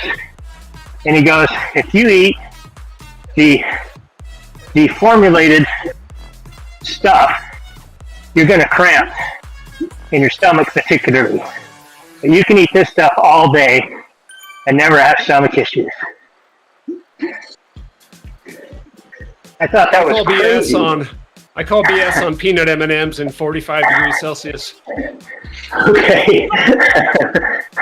And what would the Snickers bar be when you open the bag? Snickers soup? Yeah, it's a gel at that point. It's like a cis gel. I mean, there's certainly some truth to having solid foods are definitely going to help a lot. Yeah. I don't think it... When he says formulated crap, that's a really wide generalization of someone who currently had a bad experience with something. Yeah. I mean, I've had a teammate who's had an issue. It was a really hot ride. It was the High Cascades 100. And at the first speed station, 30 miles in, he hammered every sugary thing he could get his mouth on. And he started cramping terribly after that. I'm like, well, okay. So that makes sense. I mean, it also depends how much out of your limit you go, because I've never cramped if I've stayed within my limits. If you push yourself way past what you're used to, that's when I at least find. Now, obviously, I don't do a lot of rides in extreme heat, so I'm sure heat could absolutely play a factor there. Yeah. I will say though that there's probably the most extreme race I've done is 200 miles one day. It's like 8,000 feet of climbing, and everybody who races it knows it's basically an eating contest. It's like if you will not be in the lead pack if you don't have a really solid fueling plan that you've tried and tested and your stomach agrees with. Yeah. Well, I, for one, am looking forward to testing the theory, because I really like Snickers bars and peanut M&Ms. Yeah, that's two of my favorites. I had a ride in the heat last summer where I stopped at a gas station about 3 hours in and got 2 Gator lights, and pounded them. Yeah. And within 15 minutes, I had to pull over and pull a Dumoulin for explosive diarrhea. Yeah. It was like, my body's like, that's too much electrolyte all at once. Yep. Yeah, but probably also cold drink down your stomach. If it's hot, it's pretty dangerous. That could be too, I guess. And from one reason, your body has to spend calories to warm up the fluid to your body temperature. Oh. I mean, I didn't know. Thermal mass change doesn't come for free. Right. I did know that if what you drink or eat isn't something your body can digest, it'll add fluid from your muscles to dilute it until you can digest it.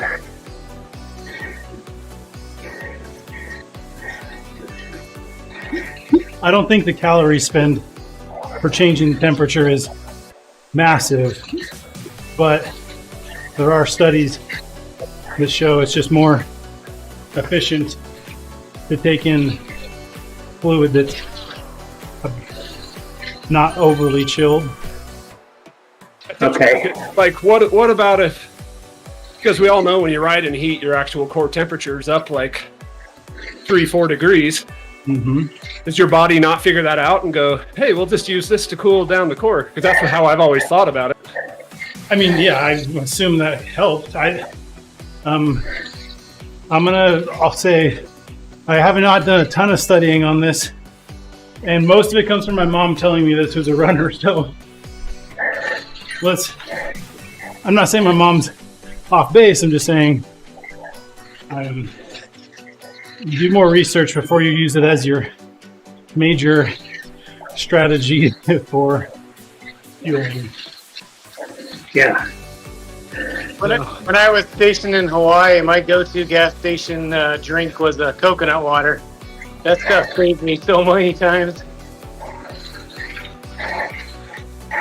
One thing I'll say about the difference between like the solid foods and food in your liquid is that it's more constant. The food in your liquid, since you're drinking all the time, it tends to be just more steady and consistent instead of like, oh crap, I'm hungry. Smash a bar. Oh, it's hard to go down. Now my stomach feels bad because I just pounded a whole Snickers bar. Like you could certainly eat a Snickers bar little by little, but it's more logistically difficult to do that. And so at least complementing the two, I think for me, is for long distance stuff is critical. Yeah. This commercial by WAG's endorsed by Formula 369. I'm not sponsored by Formula 369 at all. I'm just telling you my real experience from rides. Hey Eric, have you know that race? What is it called? On the California Triple Crown? Terrible 2? I don't know it. It's in your area, but it's some like 19,000 feet from a 200 mile. Is that the one in and around Davis? There's the Davis Double Century. That's the one I'm Davis thinking of. is flat, mostly flat. Terrible okay. teams in Santa Rosa. Oh, all right. Oh, And then yeah. there's Great the Hill Fair. Devil- this weekend is Devil Mountain Double in my backyard. I'm not doing it. I don't got the time. I've just added that to my list of things I'll never do. Devil Mountain Double, gotta climb. Eric, listen, hear me out. California, you will know. You start in San Jose, you gotta climb Calaveras Wall, you gotta climb Palomares, Sierra Road, Mount Diablo, and that's before the lunch stop. Oh, man. After the lunch stop, you gotta do Collier Canyon, Altamont Pass to Midway, Patterson Pass, down to Mines Road, all the way down to Isabel Canyon, up backside Hamilton to finish. Piece of cake. 202 miles, Jeez. 20,000 feet. Yeah. I'll do that in a week. Yeah.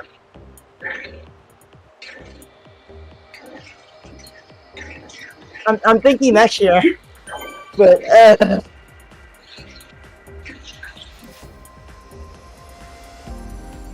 we have one up here called the, what do they call it? The Mendocino Monster. oh yeah, that thing.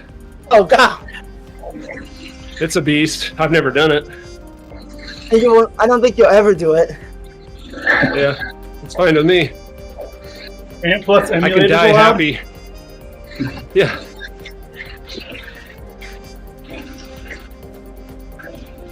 One really nice ride we do have from here in Lake County is just riding straight west, and you hit the redwoods Oh yeah, with that's about cool. 50, 60K to go.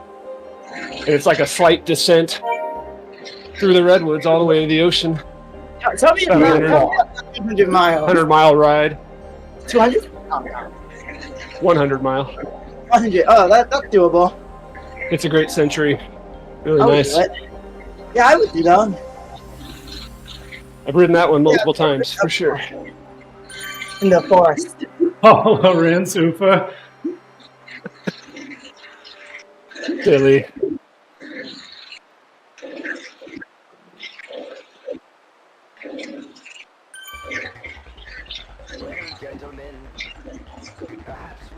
I think some people were saying, Eric, that the Discord.gg link isn't working. We'll see. Really? I'll type it But in. if they ever told me it didn't work, I just said Google Zwift Insider Discord. And they found it that way.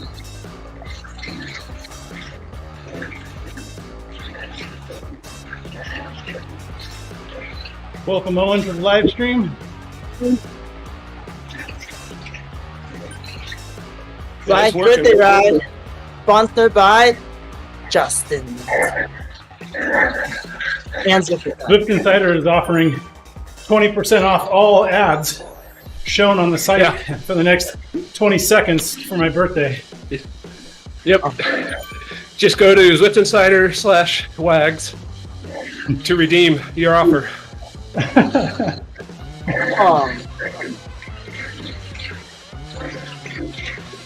Ooh, I got a code that says 404. What's that good for?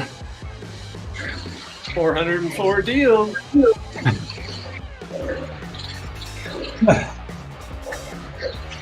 Oh, another story from my trip is when we first went to fly across the pond. We stopped over in North Carolina, well, South Carolina, I guess, to visit my dad and my sister. My dad lives in a city called Rock Hill, and we'd never been there before. So we're hanging out. And my dad's like, "Hey, we have a bike track here. Do you want to go see it?"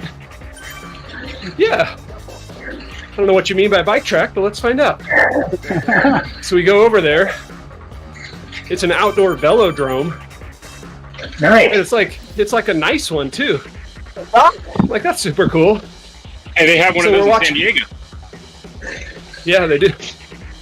So we're watching that a little bit, and then he goes, hey, there's a BMX track here too. You want to go see that? Yeah. So it's like right next door. So we go over there, and as we get close to it, I start seeing banners that say UCI Worlds. Wow. No way. Like, what? We pull up. Last year, the UCI BMX Worlds was at this track. And I thought you were going to say it was going on when you showed up. I was like, no way. It wasn't. Okay. But as we pull up, there's tons of cars and people. And we find out, this is on a Thursday. We find out that weekend is BMX Nationals at that track. Wow.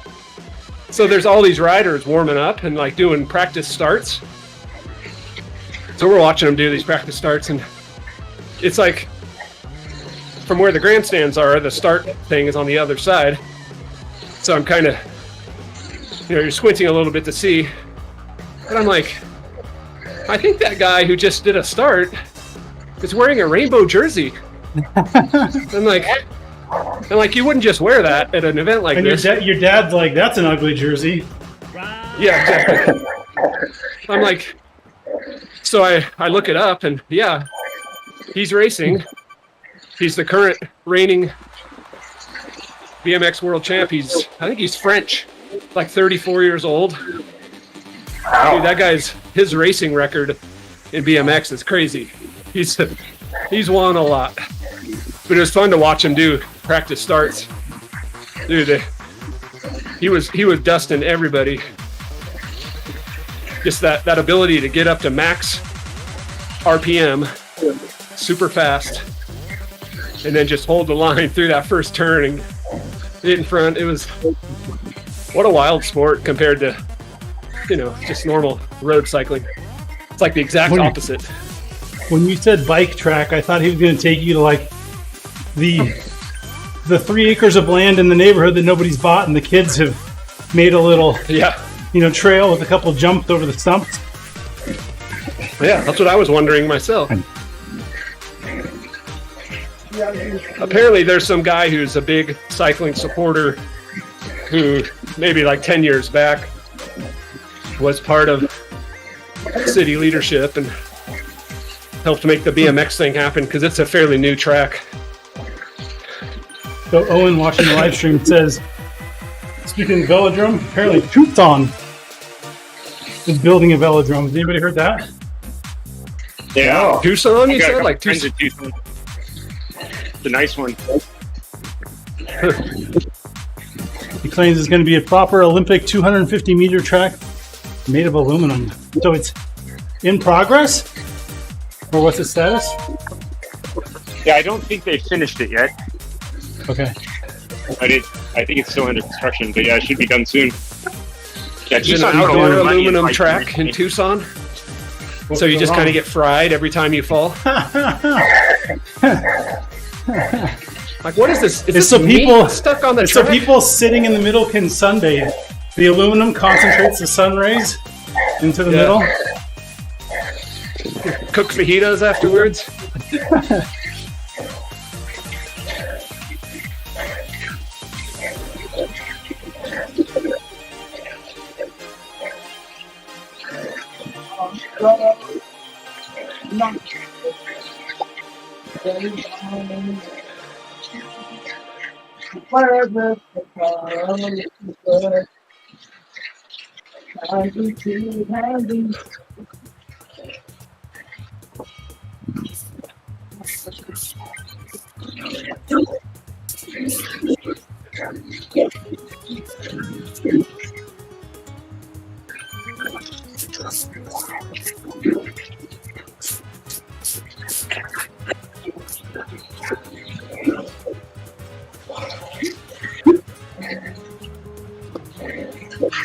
Looking good. I'm feeling a little tired. Careful what I do with all this power to make messages pop up on everybody's screen. Like I send a message and all I hear on Discord is bloop, bloop, bloop, bloop, bloop, bloop.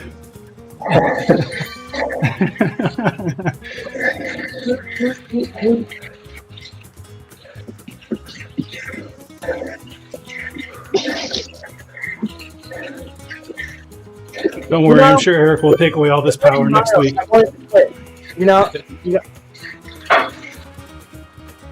Because I was too quiet and just in my thought of wanting to go back to bed. I actually have to find out if next week, when I'm down in Long Beach, if I can get into the Zwift office at 4:30 a.m. to lead the ride from there. No, get your camera on too. Show us around. That would be almost like riding with you. I mean, almost. If going to Zwift headquarters means you can't lead the ride, we're officially voting you out of the club. Exactly, right? Seems like. I know they're not known for being in the office early. I want a red chevron. Hey, can I get into the office to keep your customers happy? No, we cannot allow that. Maybe all the Europeans that fly over and have their clocks off will want to join me. Or they'll be hungover from the night before.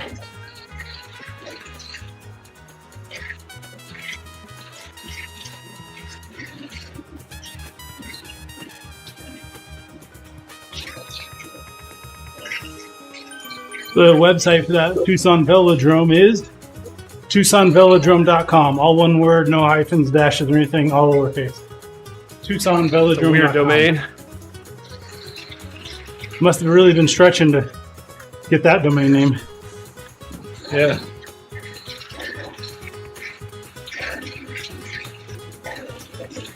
I had to get the artist formerly known as Wags with a Z, not with an S, and yes, I'm still here. .org.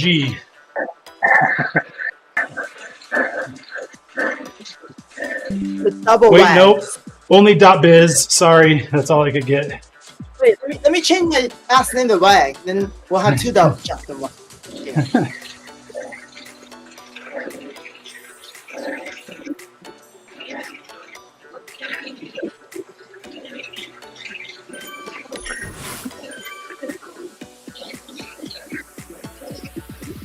Last lap, right now?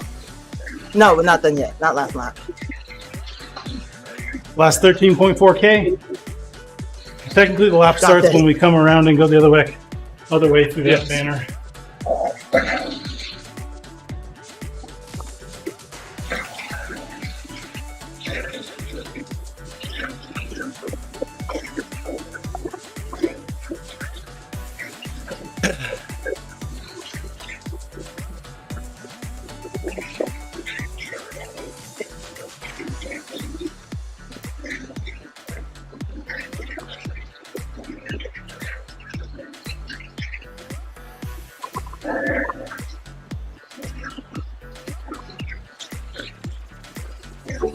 Look at that Zinner going off the front.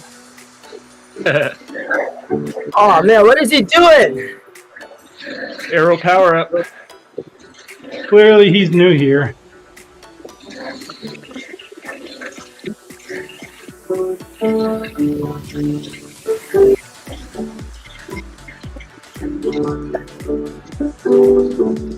Sorry, I need some music so I don't fall asleep. It sounds like Jeff Ziegler is playing the piano. Right?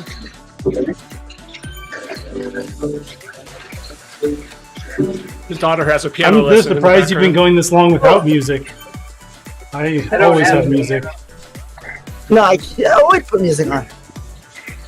I just have them in headphones so it doesn't hit my microphone. Yeah. Yes. No, I purposely wanted to share audio, so I forgot my headphones in the house, so I'm not going and grabbing it. Just step aside. What could go wrong? It's not like we're almost to the end. You can. I'm gonna get dropped. I can't afford to get dropped. We got to save your coffee for. Yep. It's not 5K yet. Still do it. Yeah, you should use your coffee at 4.9K to go.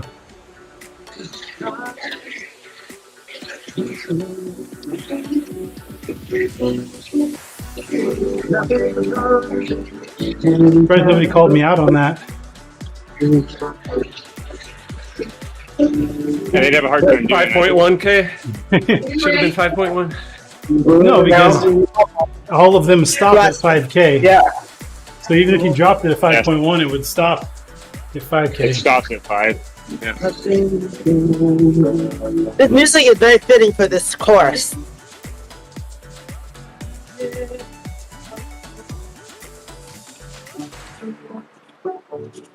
Like so tired of fighting as they so cold.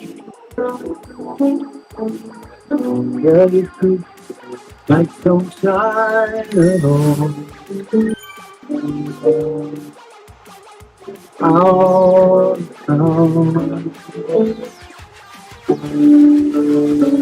Hey, Eric, we need you to sing along.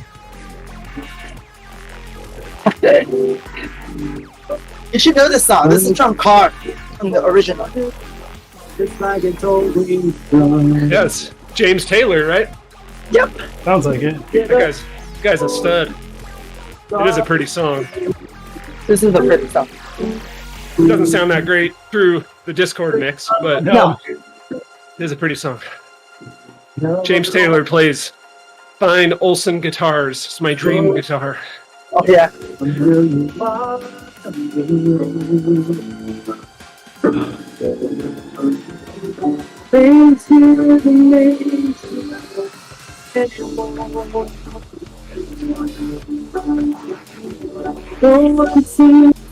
was looking around thinking that my trainer was making some high-pitched sound that was getting higher and higher. Turns out it was my music. Yep. That's how you know you've been riding too long. The trainer says, you need to go to work. Get off me.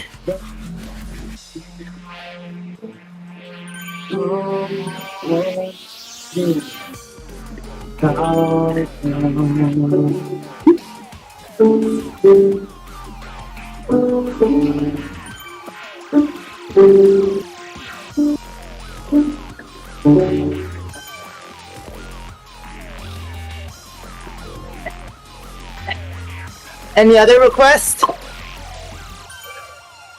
Wear headphones? Oh, I was gonna say it, but just joshing you, kind of. kind of not. Yeah. I tell my kids I love music, but I hate music played through a poor quality speaker. Because they'd be like, Dad, have you heard this song? And they'd play it on their phone through the speaker. Like, it's not even fun to listen to. I used to love it, but now I hate it. Yeah. Give the artist a little credit. Speaking of which, I found myself performing a song on guitar at a pub in Glasgow and a pub in Dublin during my trip. That was unplanned. But basically, I'm an international pop star at this point. I think so. Yeah. People were paying to listen to you play guitar. Definitely not what they signed up for. Well, if it was after 9 o'clock in Dublin, nobody will remember the next day, so don't bother. That's for sure. I didn't realize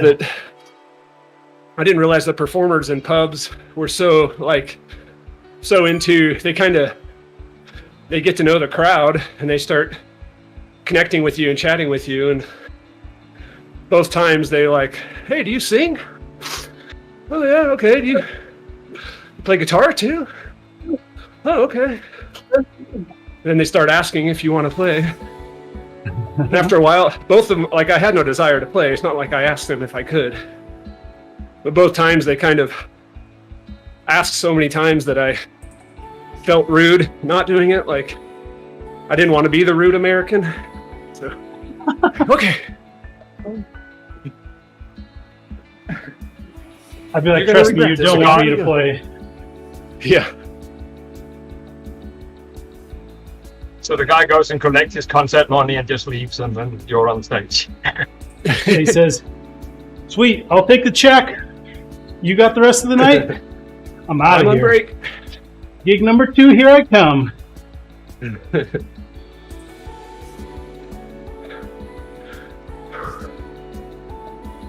Oh, here's another story.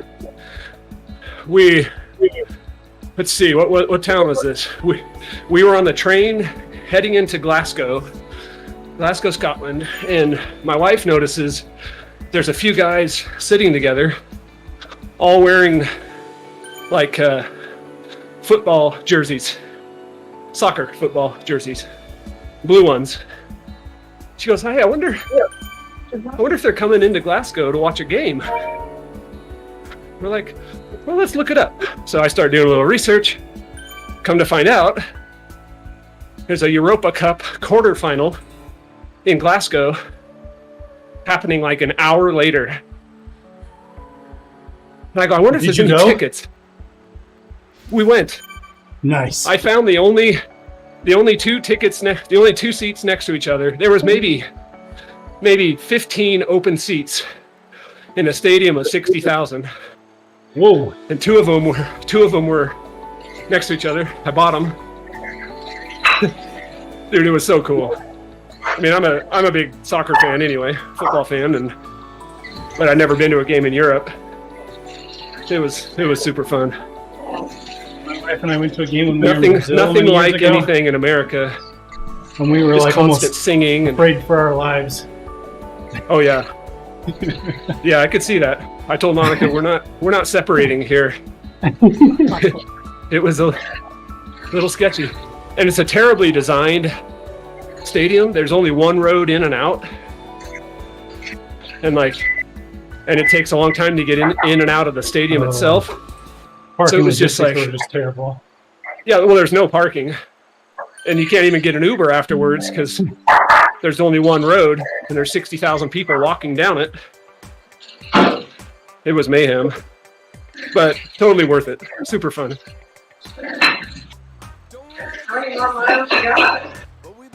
Hi.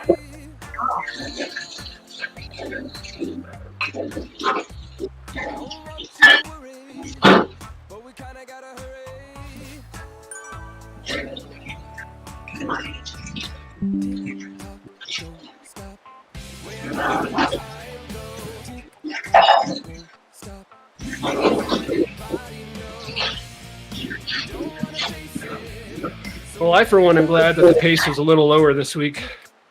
Oh, my legs were bad this week. So, I just did it yesterday. I'm thankful. yeah, it was a perfect pace for me. No, I'm thankful it's my birthday ride on Tempest, not Bologna TT, even though I would like to ride it. We'll pick Bologna TT for your birthday. Yeah, I missed my birthday's in August. A reminder: don't ride the pizza ride when it's on Bologna TT. And I won't show up. No, I won't. If you ride with me, it's a no drop. It's a everyone have fun ride. I think with that much climbing, it will be no drop. It'll be dropped no matter what. And I will purposely be slower so I can accommodate you. I'm just saying, if the group will be. Hills are always so hard to keep a group together. Just have everybody put trainer difficulty to 0. There you go. Then it'll feel like Tempest Fugit. You gotta have the You'd be surprised how much the visual effect of the speed will get people to speed up. Oh yeah. It does. I mean, go harder. They'll go harder just because they see the incline, even if their trainer doesn't get harder. Yeah, but you still have the dynamics effect, so like people have to slow down and speed up on the downhill, otherwise that doesn't help it.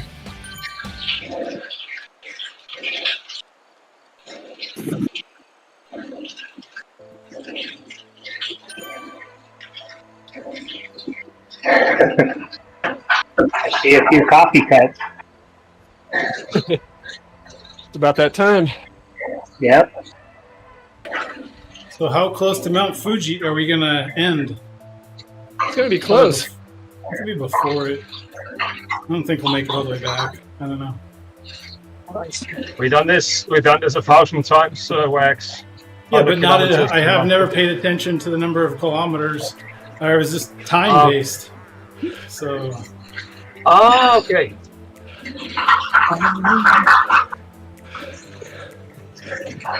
We had 3.4 miles. I need to play one more song. This one's gonna be good. On the Sunday ODC rides, we did this, so it's always the same point where you stop. It's just before you enter the canyon, so like 300 meters before you enter the canyon. Before the Mount Fuji. Yeah, I'm not sure now, but we'll see. It's thereabouts. Alright, I'm gonna go ahead and play the song. This song. For you, Justin. Uh-oh, I can only imagine.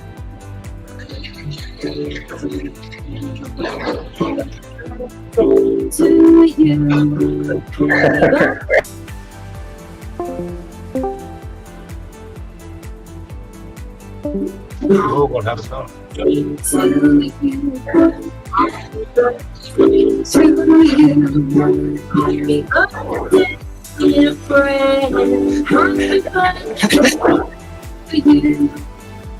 Thank you. Thank you.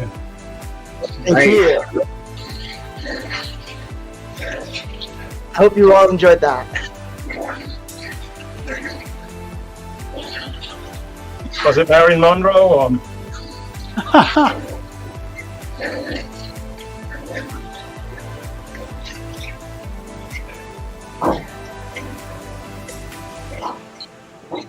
Hope you paid Michael Jackson's heirs your licensing fee for playing that over a live stream.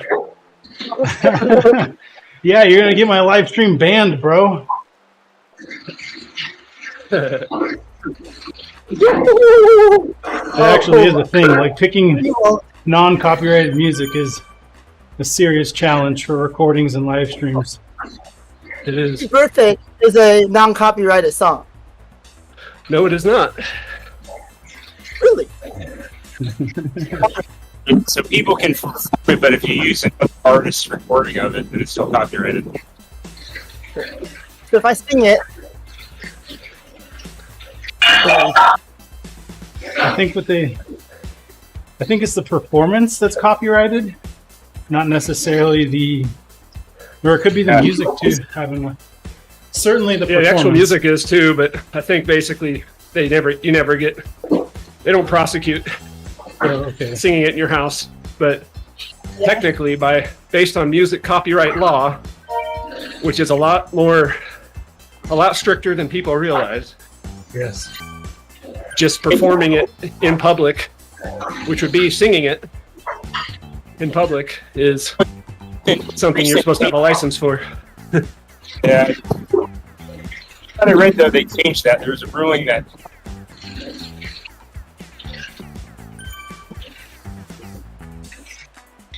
happy birthday to you. So our church has a big hymn book that they print, and it's out in the.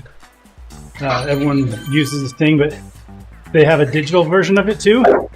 But certain songs are not available in the digital version because of copyright restrictions. And the one that I find the funniest, it's a song titled "Because I Have Been Given Much, I Too Must Give," is copyrighted and cannot be distributed. I too must give, but not this.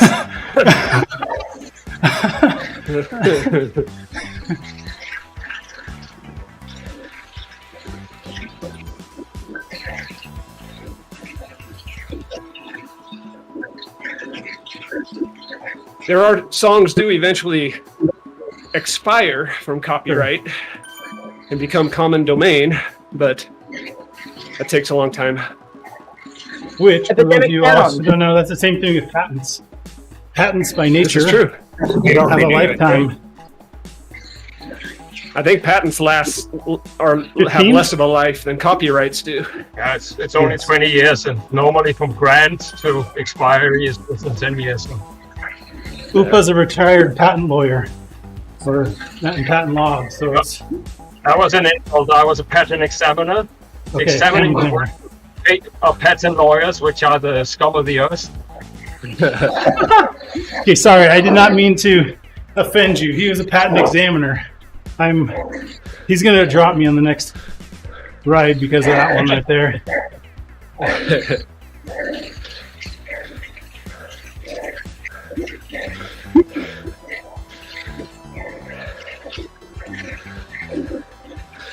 On my banjo website, we allow people to upload MP3s of their own performances of songs, and I pay every year annual fees to the 3 different, they call them PROs, PROs, performing right organizations, to be able to play those songs on the website.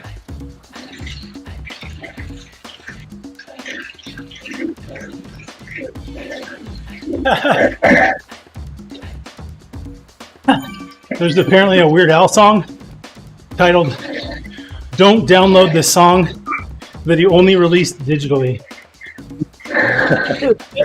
Excellent. It's a piano song. It's literally 4 minutes and 13 seconds of silence. No kidding. It's titled 433. If you guys are interested to go take a listen. I've been listening to that every night in my sleep. Silence.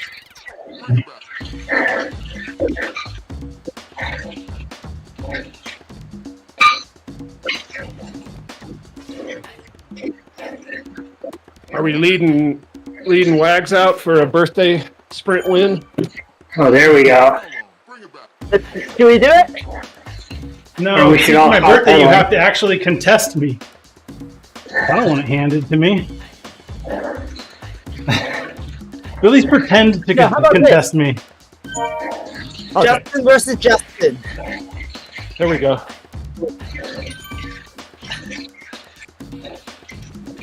500 versus...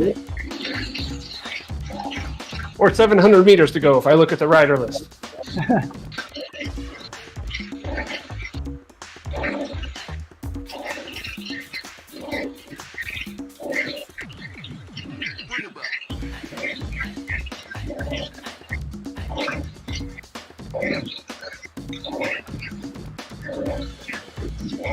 Yeah, you get to the end of this so-called social ride, and everybody just happens to have a helmet.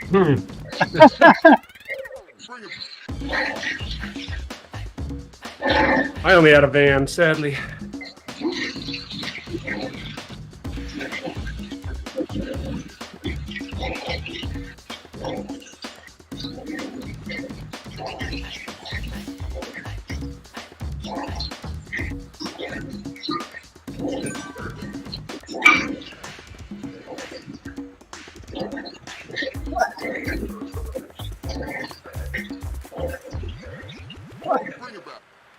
Too little, too late, Jake Wong.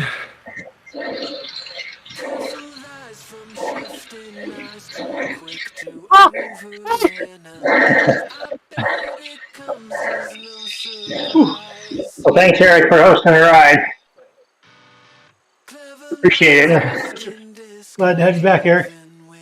Despite everything I said. Good job.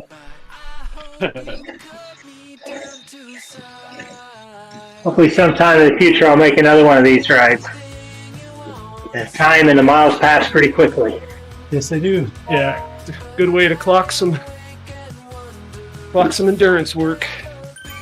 Yeah, great ride, all thanks. Cheers. Yeah, great riding with you.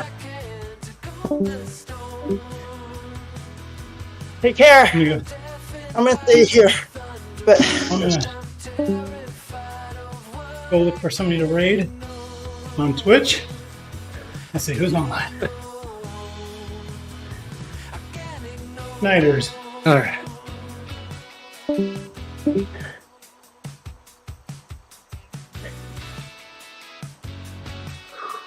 Well, I didn't catch you. I was way too far back. Yeah, some guys took off at 5 to 6 watts a kilo with about 1K to go. Had to get on their wheel. I tried. You saw my thing. I was doing like 12 watts per kilo. All right, Twitch. Enjoy Snyder's stream. Thanks for hanging out. Take care.